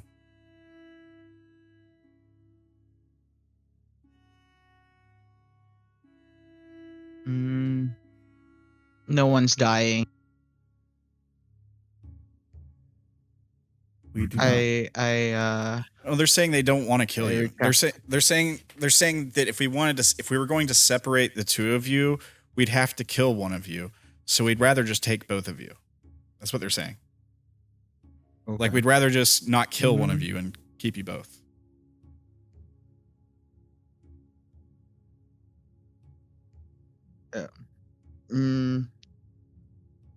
No, I'd rather. I was hoping that you could separate both of us, but if you can't, then I retract my Offer. my offer.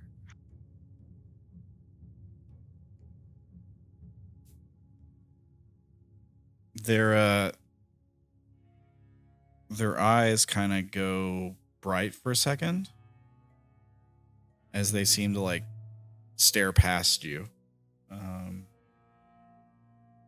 And then they nod and they say,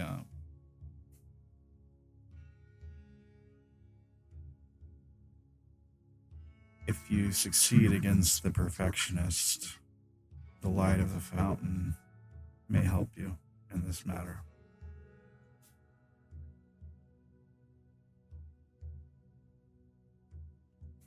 We've offered so much information. We've been given a staff. But still, we've been unable to come to an agreement.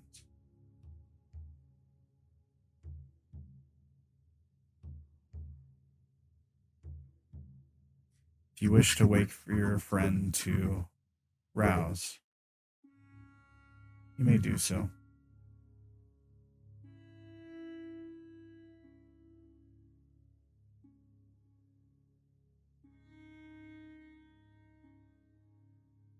What else do I have? What else do I have?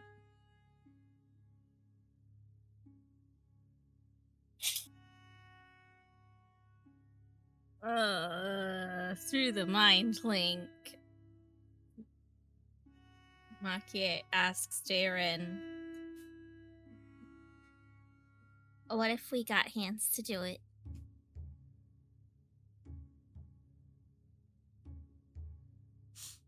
I'll pass that on. Hands is so not suitable for this.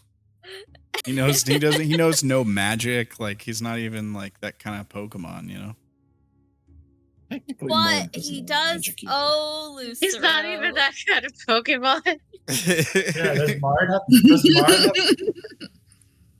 He doesn't know that move. Maybe Mard knew magic before the memories were done. Yeah, Mard did know magic before the memory loss and stuff. She was the satyr you guys met in the Feywild. Yeah, she was Mar. Yeah, she was, Mard. I forgot. She was the one who's like, the flesh is fine, see? And then touched it, and we never saw her again. Yeah. So, this is where she ended up. Gotta learn a lesson somehow. Ramblin'. Yeah. I'd like to poke the gold button, please. I'd like to press the button. Okay. Make a wisdom save. It's gone so well before.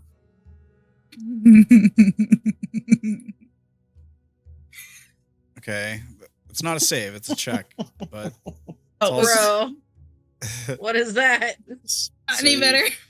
You would have had a 16, which it doesn't matter because when you try to, you realize you can't. There's like when you reach out with your mind, there's a protective barrier shielding you from this thing.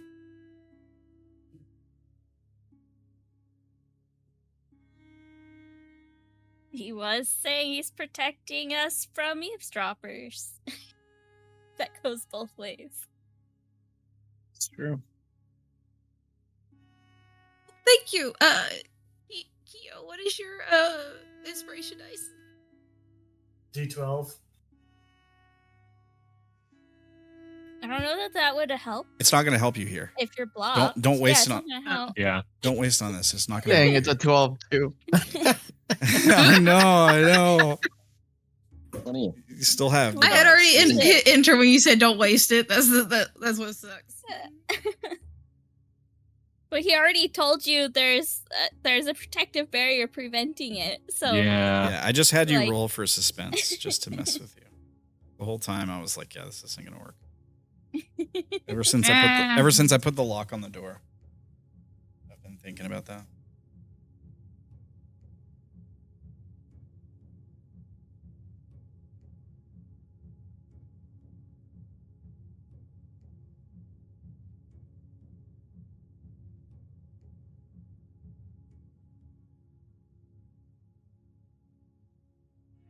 Is not amused. I just want to say, I get that this sucks. It's supposed to. It's a freaking demon deal, you guys. like it's not supposed You're to not be supposed good. to get out of it. Yeah, You win. it's not supposed to be like, yay, we get everything we want. Yeah. Like it doesn't really work that way.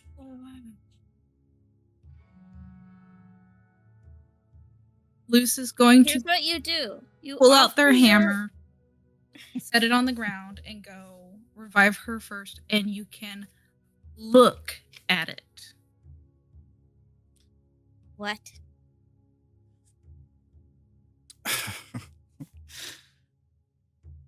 They glance at the hammer. Their eyes light up. Let me see. Let me make sure I can do this before I do it.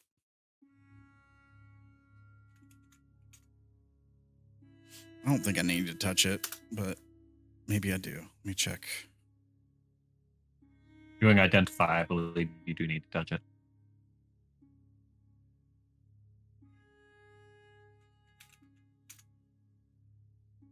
Yep. Come on. Load. If Luce knows that they're doing identify, they would also know how to like block the spell. They're innately casting it for one. But they would know But that. the spell by itself says you have to touch the object. Yeah. I'm not talking about that. I'm talking about the components. So they don't have Okay. to. They don't have to speak it out loud or anything, because they're casting it innately. Choose one object you must touch throughout the casting of the spell. Okay, so they would have to touch it, so they cannot do that. Yeah. Right. And it would be like, yeah. Luce has it in a way that's definitely like. So they're gonna reach for okay. it. You're gonna like stop them. So Yeah. They're getting their side of the bargain first. So you want them to res Mard. Mard in exchange to inspect your hammer. Make a persuasion check. Can I add the fact that it's a heaven artifact to get an advantage? I'm only giving you the check because it's a heaven artifact. You can add the bardic inspiration. You do have but the bardic inspiration. And their Yeah. insight You also is have 12. normal inspiration. Oh my You god. You could spend your normal inspiration to roll with advantage. That's true. You can spend your normal inspiration to roll with advantage. Your one session inspiration. There we go. All right. Wow. Now, do you want to add the bardic inspiration to it? You know what? Yeah.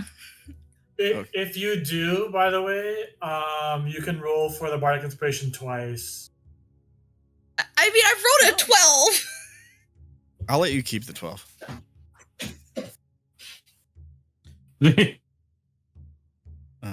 What, 39? Yeah, it's a 39, which is like fucking insane. All right. All right. All right.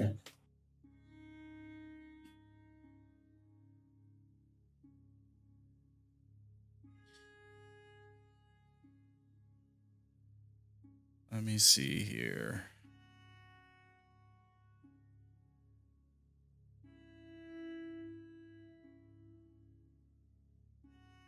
The Tingo Skura.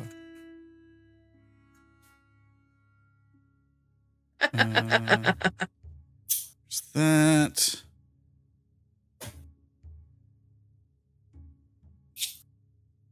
He pulls out a gun and shoots you. Fair and accurate. Nice. This is also why the campaign. hammer came out, The because I campaign is conveniently have my weapon in my hand. Oh. I just want to see. The campaign if the guy had a gun. I've already been shot once. I'm at least partially numb to the feeling. Joanne's over there like, Monkey Darren? with gun.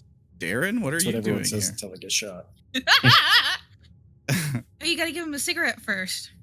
I just started blasting. And I just started. I set a lit the couch on apartment fire. on fire, and I just started blasting. Okay. Where's They the crispy Wait, cow- hold on. Cursor goes up behind him, puts his cowboy hat on. they step toward you, Lucero.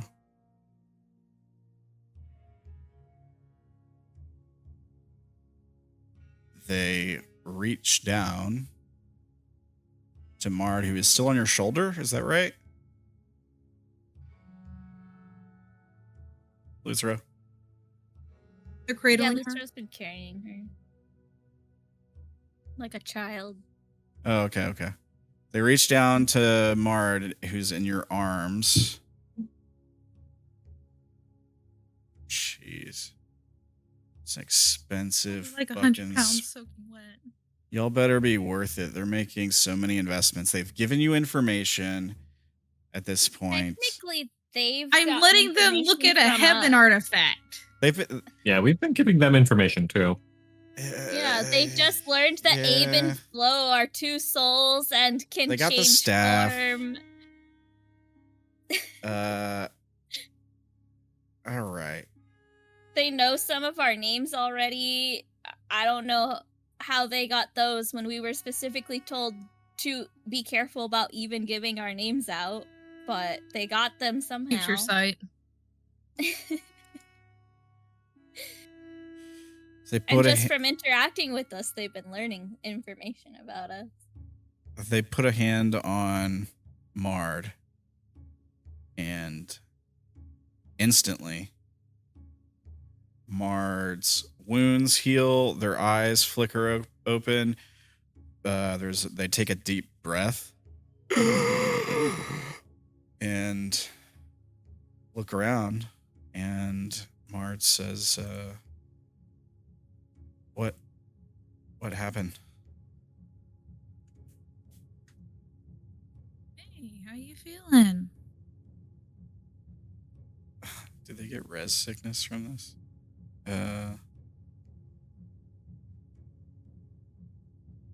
Not from this version. Yeah, they don't get it from But this. Makier has a good point in the chat. What'd she say? They They can could get get holy water here. they can get things here from other places, from other planes. Yeah. I mean, I guess it'd just be like unholy water. It's blessed by the demon princess. yeah. They can get it. It's a Or- sub. Or I mean, most of You're his subbing ingredient. most of his spell casting is done innately, right? So they don't need. Is it just verbal or somatic components? They still need material components. I can't remember exactly how that works. Innate only requires verbal and somatic. Okay, so yeah, they may not need the actual components. At any rate, you've gotten him to burn a very high level spell, at the very least. Now we fight them. Now he's cast Identify too, and probably Ward or whatever. Like, yeah, you've weakened him. He's wasted his 9th level spot. You Ew. attack like the evil monsters you are. Beat the shit out of him. We've got one in here who's trigger happy and likes I mean, to you just just said start go. combat. So While I am like checking on. You don't even have to I explain. Just say the word. Lift the go. hammer to grab it by the head to offer it to him. Yeah, he I need takes it. this back. He takes it, nods, and immediately starts casting Identify on it.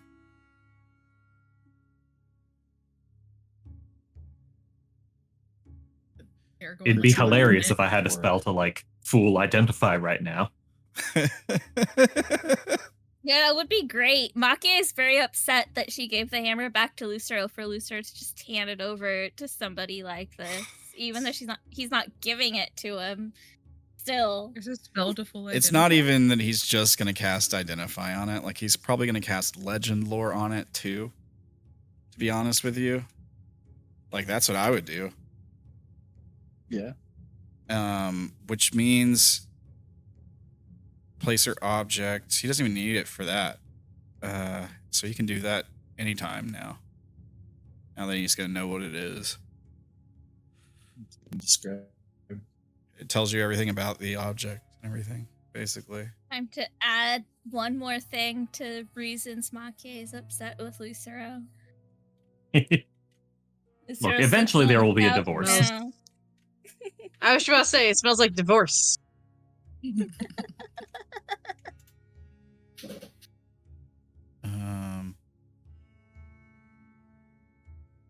Yeah, dude, he's gonna be learning a lot from this thing. The staff too, probably, but this will tell him a lot more about heaven. Specifically, a single arcana, I think. Yeah. But, like, it sends things it kills to heaven's prisons. Like, this demon is going to know how heaven's prisons work. I don't Not Would it? good. know that specific. Maybe. It only learns about the item specifically. Yeah, it doesn't like learn. I mean, Yeah. I don't know. Maybe. Legend lore? I mean, he's gonna have to spend a lot of legend lores because then he's first he's gonna learn the thing Once about this once stuff, he and gets he's the gonna have to object, he can then cast legend lore on the place. Right? But also, it's like Luce is gonna be looking at him like, didn't already know about this? Been around how long, and y'all didn't already know about this? I mean, it just might be some useful information, is all I'm saying. Like, you don't have to talk it down like it's not worth shit now. I'm trying to talk you up. No. I mean, but you gotta look at like from Luce's perspective. You know, Like, it's like they Wrong live- bitch. you know. I mean, it doesn't matter if we It's like talk it we down did- now. You've already taken the thing, so Yeah, like, okay. Oh, right, you're right. This is totally worthless. Never mind. It's like whenever you live in a town like your whole life, it's like it's not special to you, but when your friends come and visit, they're all like, "Oh, this is so cool." While you're just like, "It's been there for the past 100 years. What are you talking about?" You know? Yeah, never mind. You know what? Bad job giving him something tempting. I take it all back. How dare you? It's a perspective thing.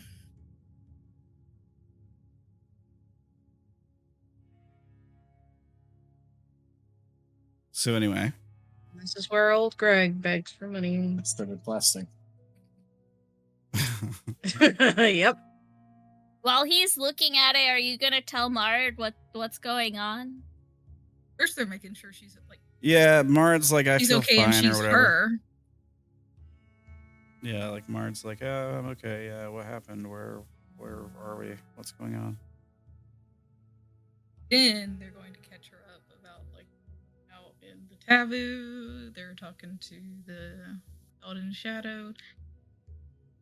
And then they're going to begrudgingly tell her about the deal they want to make. So, what was the deal? Mard asks.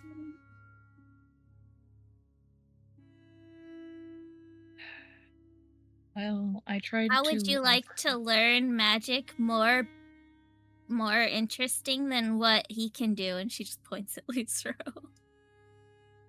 Luce just like gives her like a how dare you? Instantly and with no discipline as well. Dad are fighting Oh, yeah, again. and you won't have to be my apprentice anymore. And you have free reign to go wherever you want. Doesn't sound so bad. The catch is that you belong to the scholar. You will not leave here.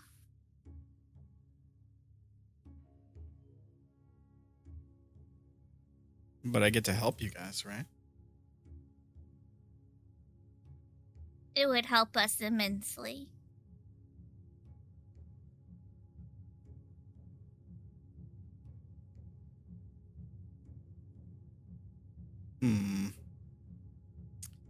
But you won't be able to leave the void if we get out of here.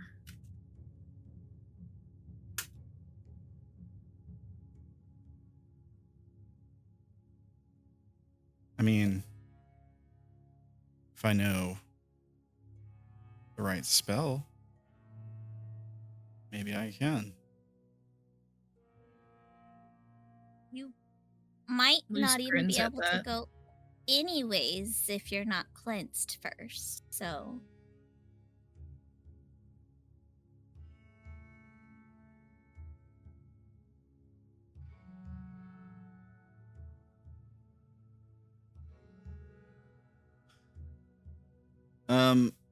Yeah, I mean, actually, the deal was that they wouldn't be able to go with you to heaven, but they could leave the void after they complete their training.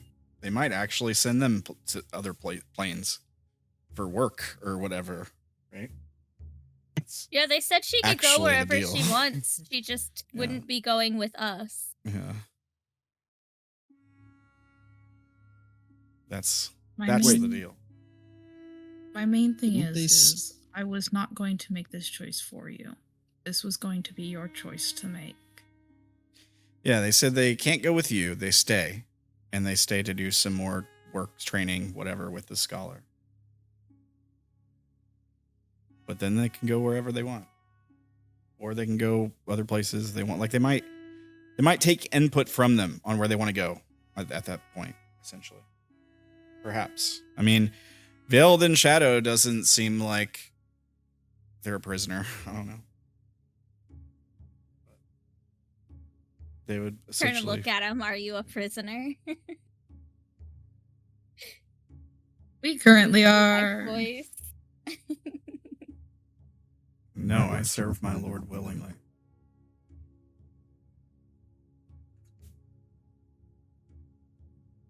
I mean, this is essentially the Bodhisattva for the Hellish Scholar that you're talking to.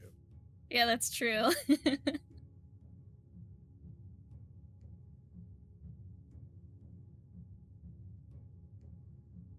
I think it would be good for you. Kind of want to give y'all contested persuasion checks, because it sounds like Lucero's trying to talk Mard out of it. And This isn't trying to talk her out of it, but to make her see, like, these are the catches to it. yeah. Like, Luce, going into this, somewhat knew Yeah. what they were getting into when they were offering things. With the decision on It's Mard. like the little devil and little angel on Mart's shoulders. Once Lucero, once Makie. Makie saying, like, it's good for you, and here's all the reasons why. You get to learn this magic that even Lucero doesn't know. You'll get to be help. mostly safe here because they'll be training you. Yeah. Blah, you'll get your freedom. Lucero's like, all the cons. You can't go with us. Right, but it's like whenever Mart asked Luce about becoming their apprentice, Luce laid out all the pros and cons. Like they wanted her to have an informed choice. At the end of the day, it's her choice.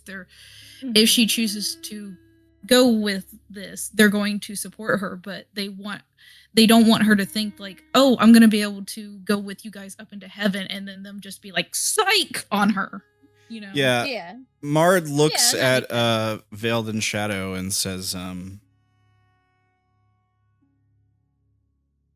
I can stay with them up until the very moment they leave. Yes. I want to make sure my friends get out of here, too. She looks towards like ruin and hands and cursed. Very well.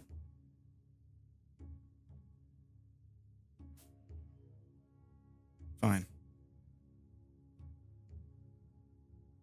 Fine, I'll do it. It'll help. I can not be so useless in a fight, and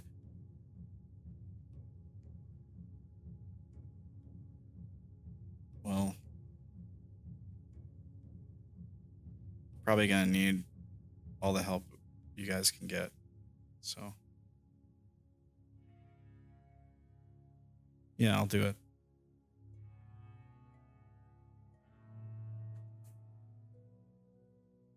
This is what you truly want. It's worth it.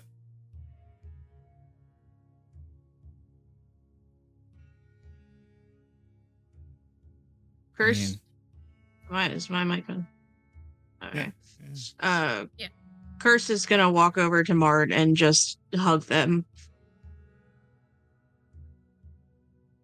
Yeah, she hugs you back.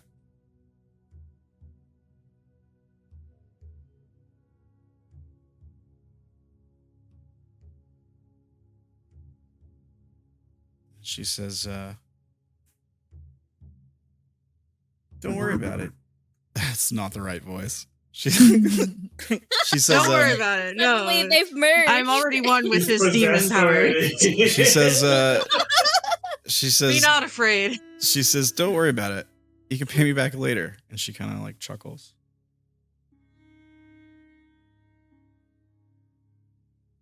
Like, yeah, right. You'll be able to do that. You know, like she's not serious. I mean, some of them might be coming back to hang out with you. Bruh. Come here, kiddo. And Lisa's gonna pull her into a hug. Yeah, she hugs you back. Loses his like bite.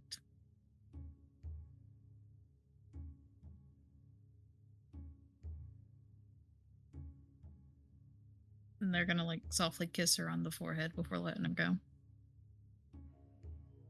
Makie would know this is something they've only done to the kiddos.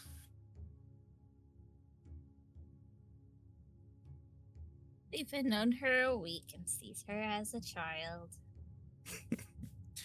She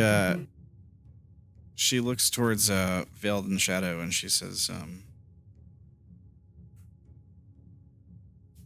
what do I have to do? And Veiled in Shadow like gestures to the stairs and says,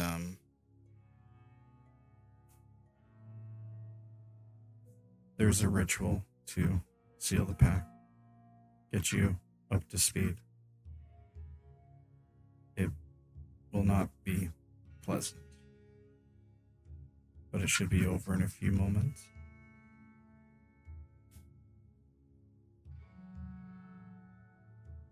She nods and moves towards the stairs, turns back, looks over you guys for like one more time, and kind of shrugs and continues up the stairs, assuming nobody stops her or anything. Anybody Do gonna we hear follow? screams? Veiled in Shadow is going to follow shortly after, but hesitates. Hey. Yeah, I figured you might want to say something. So They hold their hand out. for the staff or for the hammer, I presume. Yep. Yeah, Veiled in Shadow looks at the hammer, looks down at it one more time, and then hands it back to you.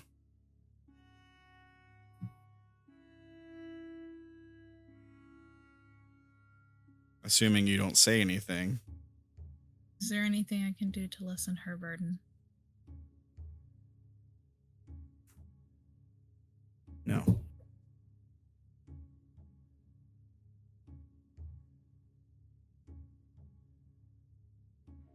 I'll be back in a few moments. Do not interrupt.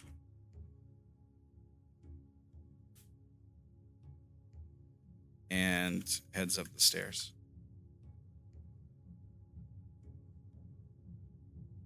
Anybody going invisible and following? I'm gonna cast Arcane Eye.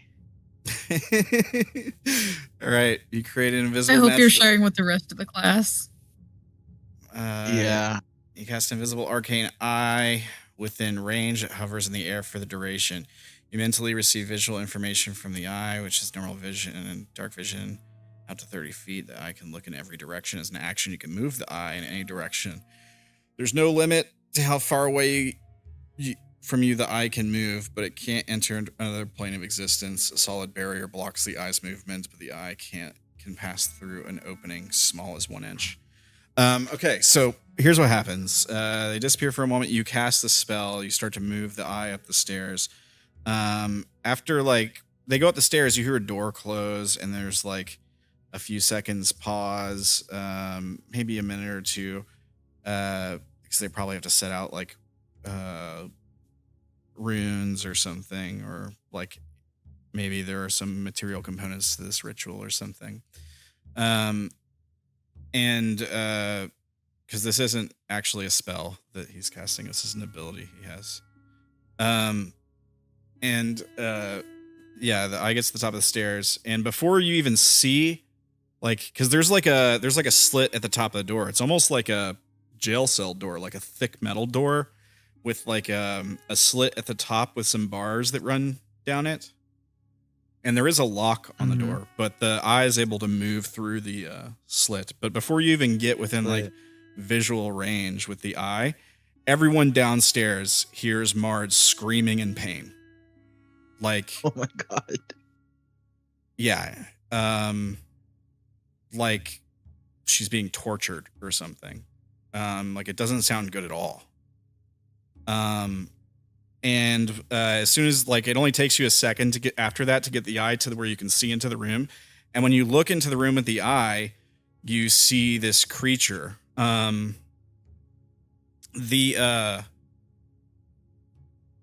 mask that it was wearing and the hood are down on the ground.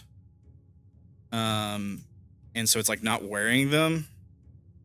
And Mard is seated on her knees in a circle, and the creature is standing over, holding a hand out, and touching her forehead with its palm, but its hand is so big that it wraps around her entire head. Hang on, I'm gonna try to get you an image of of what the creature actually looks like. Is anybody gonna grab balloons? Let him cook. Well, I mean, if nobody grabs loose, this is gonna go up the stairs. He's probably getting. Yeah, I grab you by your collar. So I didn't think you guys would actually end up seeing what this creature really looks like, so I didn't have anything prepared. So I'm just uploading the file to Roll20 right now. Give me 1 sec here. How dare. How dare us be spying? I didn't really think it would go down like this, to be honest. Just casually drugs. So here's what the creature looks like, but it's not in this picture. It's got the robe on still, but it try to imagine it without the robe. This is the official D&D art for this creature. So Try and imagine it in its underwear. So it looks like this. And so it's got What?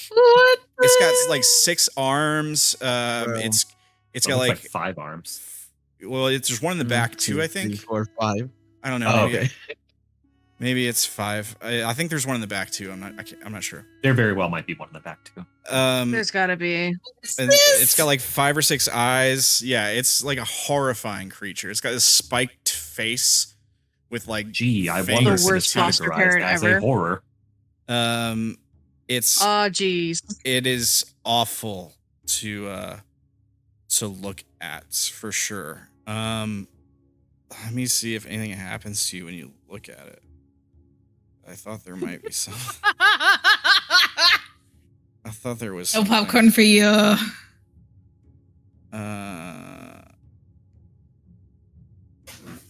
I don't think so. I don't think it can see the eye or anything, so it's not like it's going to intentionally do something. I thought it had an aura, but all right. So yeah, you're fine when you see it. It's just like you look in the window and this thing is standing there with the robe on the ground. It's not like naked or anything. Like it probably has like something covering it from the waist down, but it's like shirtless. And so you can see all its arms stretched out, and it's got like one hand palm on her forehead, and its fingers are just wrapped around her entire head in the middle of this like ritual circle. And she's just like screaming bloody murder. Like her eyes are closed. You can kind of see her eyes. They might be like under the end of its palm toward the wrist. And she's just like screaming like she's being tortured. And this continues for a few minutes, for about 10 minutes. Dude, 10 minutes. Yeah, it's 10 minutes of this. Yeah. And the guy's not back? Like you have the eye there, like you just continue to watch it for 10 minutes. And I tell the group this. It sounds like Lucero was going to try to move towards the stairway, and Curse was going to try to stop them. Do we need a contested check there? Or like what's happening there? I mean, you guys might break out into combat against each other for all I know, so I'm just asking.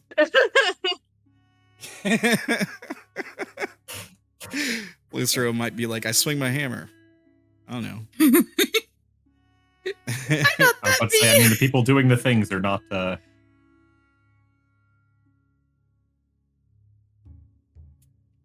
Like hell, He's Lucero an angry says. bean. Borns. Jesus Christ, I can't type today. Curse, it says, listen, this needs to happen. You guys can say this out loud. Well, this was while you were doing the description and stuff like that. Yeah. Fair enough. Fair enough.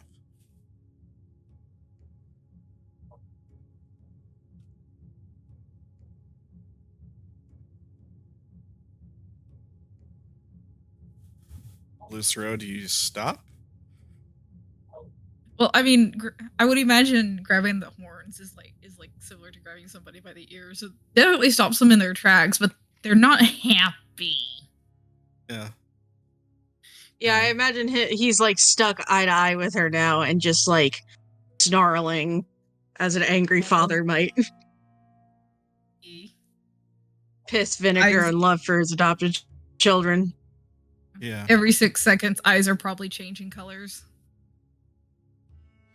Yeah, so I tried to move the eye close to its face if it notices me. No, notices the eye, I mean. You're really playing with the fire. It's an invisible magical eye. However, Veiled in Shadow does have true sight. So if you see the eyes glance over at you, and then this like look of anger comes across its face. It doesn't do anything. It's continuing with the ritual, but it definitely sees the eye. Good. In trouble. So it can see through invisibility. And I tell this to the group. All right. Yeah. So now you know that. Yeah.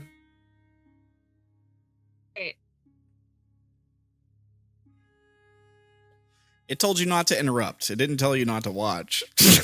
Yeah. That's exactly why.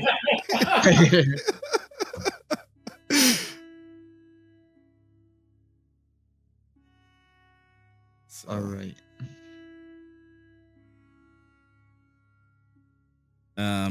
But yeah, assuming that you guys don't do anything else, after about 10 minutes or so, it does end. It relents. You could if you're still up there with the eye, you could probably, after he takes his hand off her forehead, she stops, she opens her eyes back up. And she's like sweating at this point, like drenched in sweat. And like she looks exhausted. She is exhausted. She takes a point of exhaustion. However,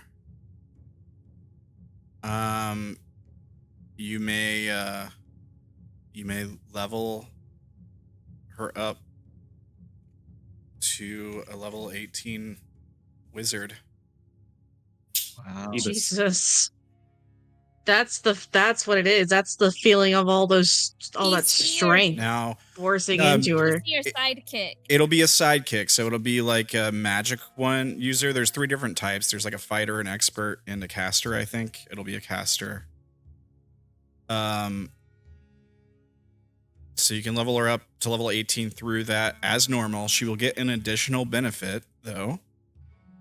Now, here's what it says. I'll paste the ability in the chat, but I'm going to let you make this decision instead of the demigoth, because it's going to be your character now. It's going to be your NPC that you're going to be playing, similar to Cursed and Ruin and all of those. So here's the Pact of Pain.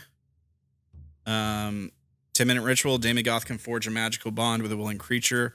It touches throughout the ritual. The creature becomes bound by the pact until it dies. The Demigoth dies, or the pact is broken by any effect that can remove a curse. Do not remove this curse. You will be in big trouble if you remove this curse. The Demigoth chooses one spell from the necromancy or enchantment school that is 4th level or lower. The bound creature can cast that spell using this pact, requiring no material components, and using intelligence as a spellcasting ability. When it casts a spell, the creature takes 10 or 3d6 psychic damage, which can't break the creature's concentration on a spell. Once the bound creature casts a spell in this way, it can't do so again until it finishes a long rest. So basically, Mard is going to get an extra spell for level 3 or 4, or 4 or lower, sorry. And it can be any necromancy or enchantment spell. I'll let you pick. I'll let you pick what extra spell to give to Mard, and Mard will be able to cast that spell once per day at the cost of 3d6 psychic damage, but otherwise for free.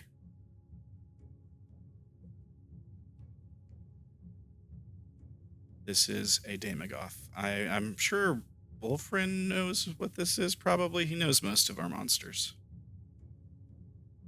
I'm familiar with this one. Right on.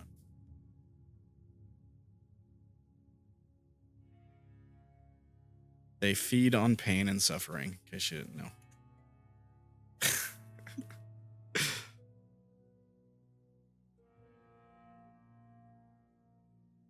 Gonna be real full with loose around right now.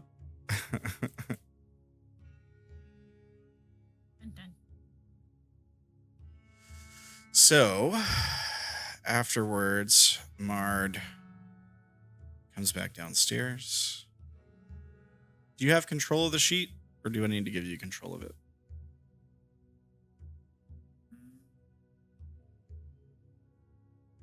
I didn't even know Mard had a sheet. She do. Here, let me see. I've never Where is given you it? control of it. Hang on. It's not shown up for you. I'll put it in all players' journals. I'll put it... Can be edited. That would be why I didn't know she had a sheet. Yeah. Edited and controlled by Maury.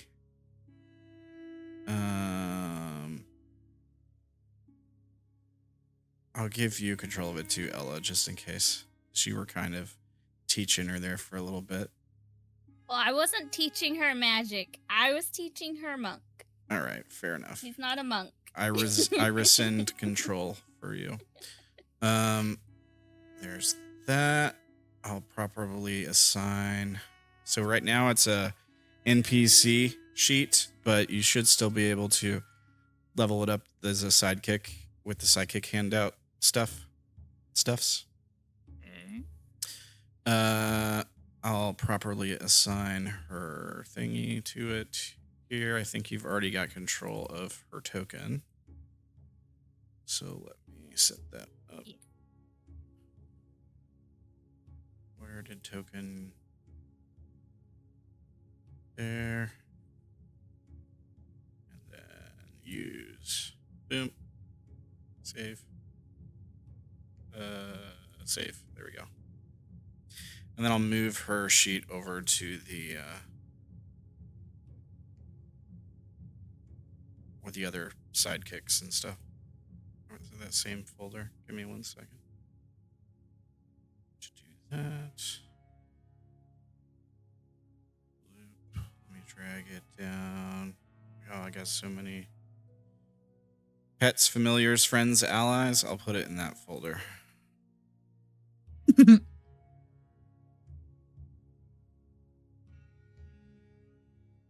Do we got any 10 minutes worth of roleplay we want to do before our session ends? Is it really over already? What? Oh my gosh. Because we started an Yeah, hour bro. late. We just- did have to start a touch late. Holy moly.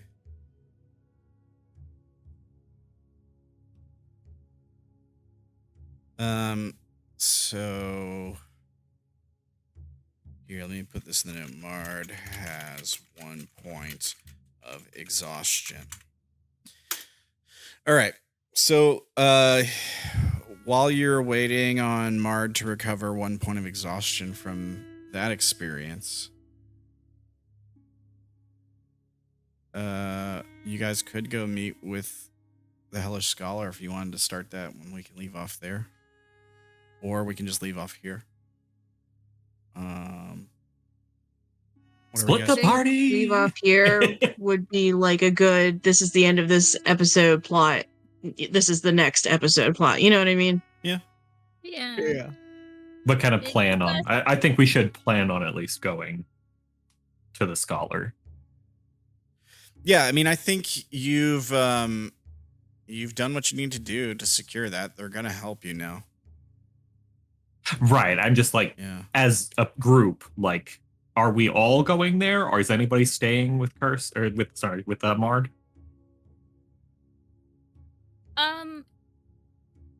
So Maki originally only came because she thought she was gonna have to give up some of her secrets in exchange for this, but we just paid the price for what we want, so Maki doesn't need to go, and she honestly doesn't want to meet with somebody who might want to try and get secrets from her. So she might stay with Mard. Okay. Okay. Luz certainly isn't Anybody gonna else leave her. want to stay with Mard? I feel like Lucero might want to. Yeah, Luz isn't gonna leave her. Okay. Oh, okay. Wait, I thought. Yeah, we Lucero are was gonna be the one splitting leading the party. Yeah, I thought you were the one that wanted to meet with the Hellish Scholar. You're like, I think we're the one Lucero's arguing. for that. leading that. I was having Makie stay so that somebody that Lucero knows, takes care of children. Oh. Look after her. Okay. But also because Makie's got her own, she doesn't want to go talk with somebody who does secrets. Do we get the location of where we're meeting the person? Yeah, I mean, I was going to give it to you when you decide to go there, Right. like next session. But yeah, you'll get a location. Okay. Could I ask if it is within 1 mile, 5,280 feet? Yeah, it's gonna be nearby in the Taboo Enclave. The thing is gonna be, you're gonna be warned by Veiled in Shadow that the scholar's presence will cause it to be hard to find, if that makes sense. Okay. I just wanted to make sure. So if they do stay back, I can still Psychic Whispers them. Oh, okay, yeah, it'll be within a mile. Yeah, it should be within a mile for sure. Okay. Luz is also I always have going to find it. us- Doesn't show it in the correct spot. There we go. Makie, there it is. their sending stone. Who has the other sending stone? Quartz. Well, if we're still within a mile, I can just still Psychic Whisper, so that won't be a problem. Just in case. This is a just in case. Yeah. They might do the same thing that he did here and make it impossible for us to communicate because we're not in the same room. So even sending. Well, he might not was doing help, that magically. This is psionic. It is technically different. Oh, that's true. Well, I'm not sure what connection I have with Fluffy Golden Man is considered. Yeah, I mean, we'll find out. I just wanted to kind of make sure to begin with. Yeah. But I'm just saying, like, I don't know what that's considered, and he's blocking it, so. Right. Okay, cool. I think that's most of the plan, so we won't be like absolutely scrambling for something next time. All right. Well, cool. Sounds like you guys are gonna go looking for the Hellish Scholar next game. Cool. All right. Well, good job today, guys. I guess we'll go over XP real quick. Let's see here. Let's see. Yeah. There's so much notes to scroll through now. It's gonna be way up here. Two.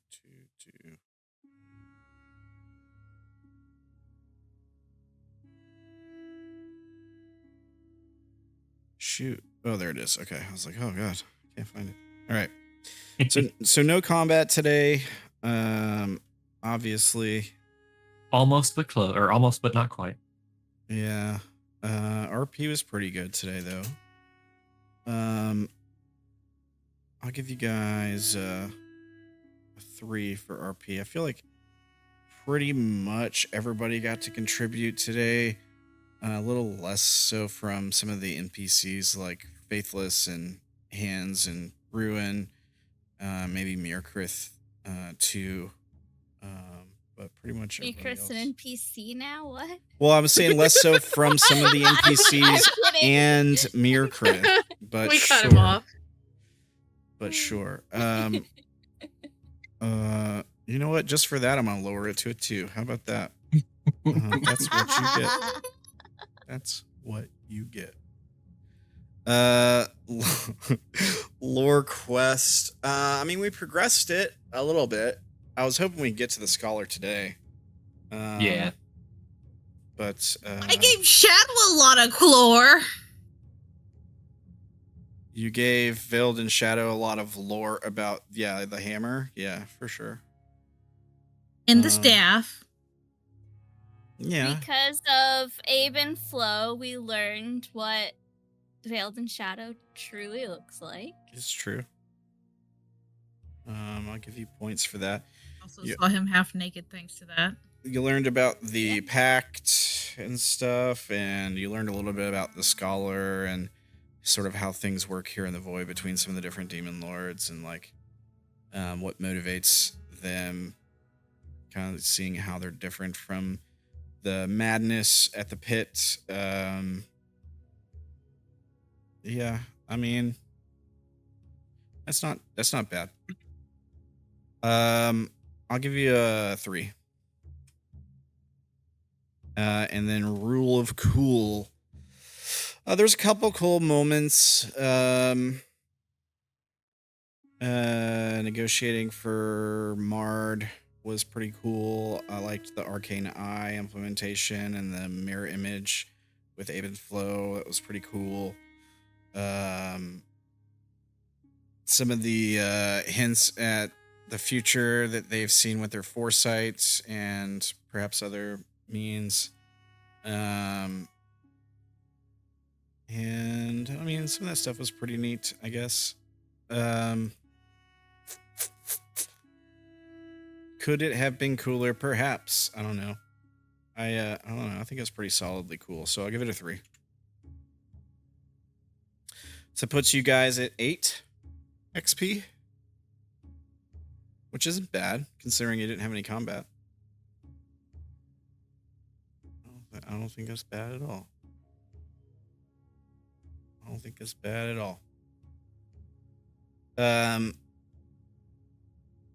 And next time we'll see what happens with the Scholar themselves. I can't wait.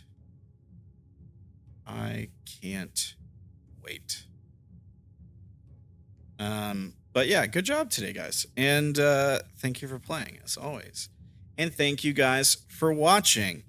So we'll be back with some more Force of Flesh next week. Same time. Everybody good? Yeah. Same bat time, same bat channel. Same bat time. And we'll have some Wednesday. Are we getting back into Broken Wednesday? Is that what's going on? I Yeah. believe so. Is everybody back? I'll post a thing tomorrow and we'll figure it out. If not, maybe we'll play some more Eclipse Phase or something. Yeah, if not, we get to deal with the creeping shadow horrors. Yeah. So stay tuned. It's always for a fun sentence. So stay tuned Tippy for kitty. whatever we do this Wednesday. It's going to be sci-fi related. Tell your cat I said. My cat woke up and heard me do that. That's his favorite sound. Nice. Anyways.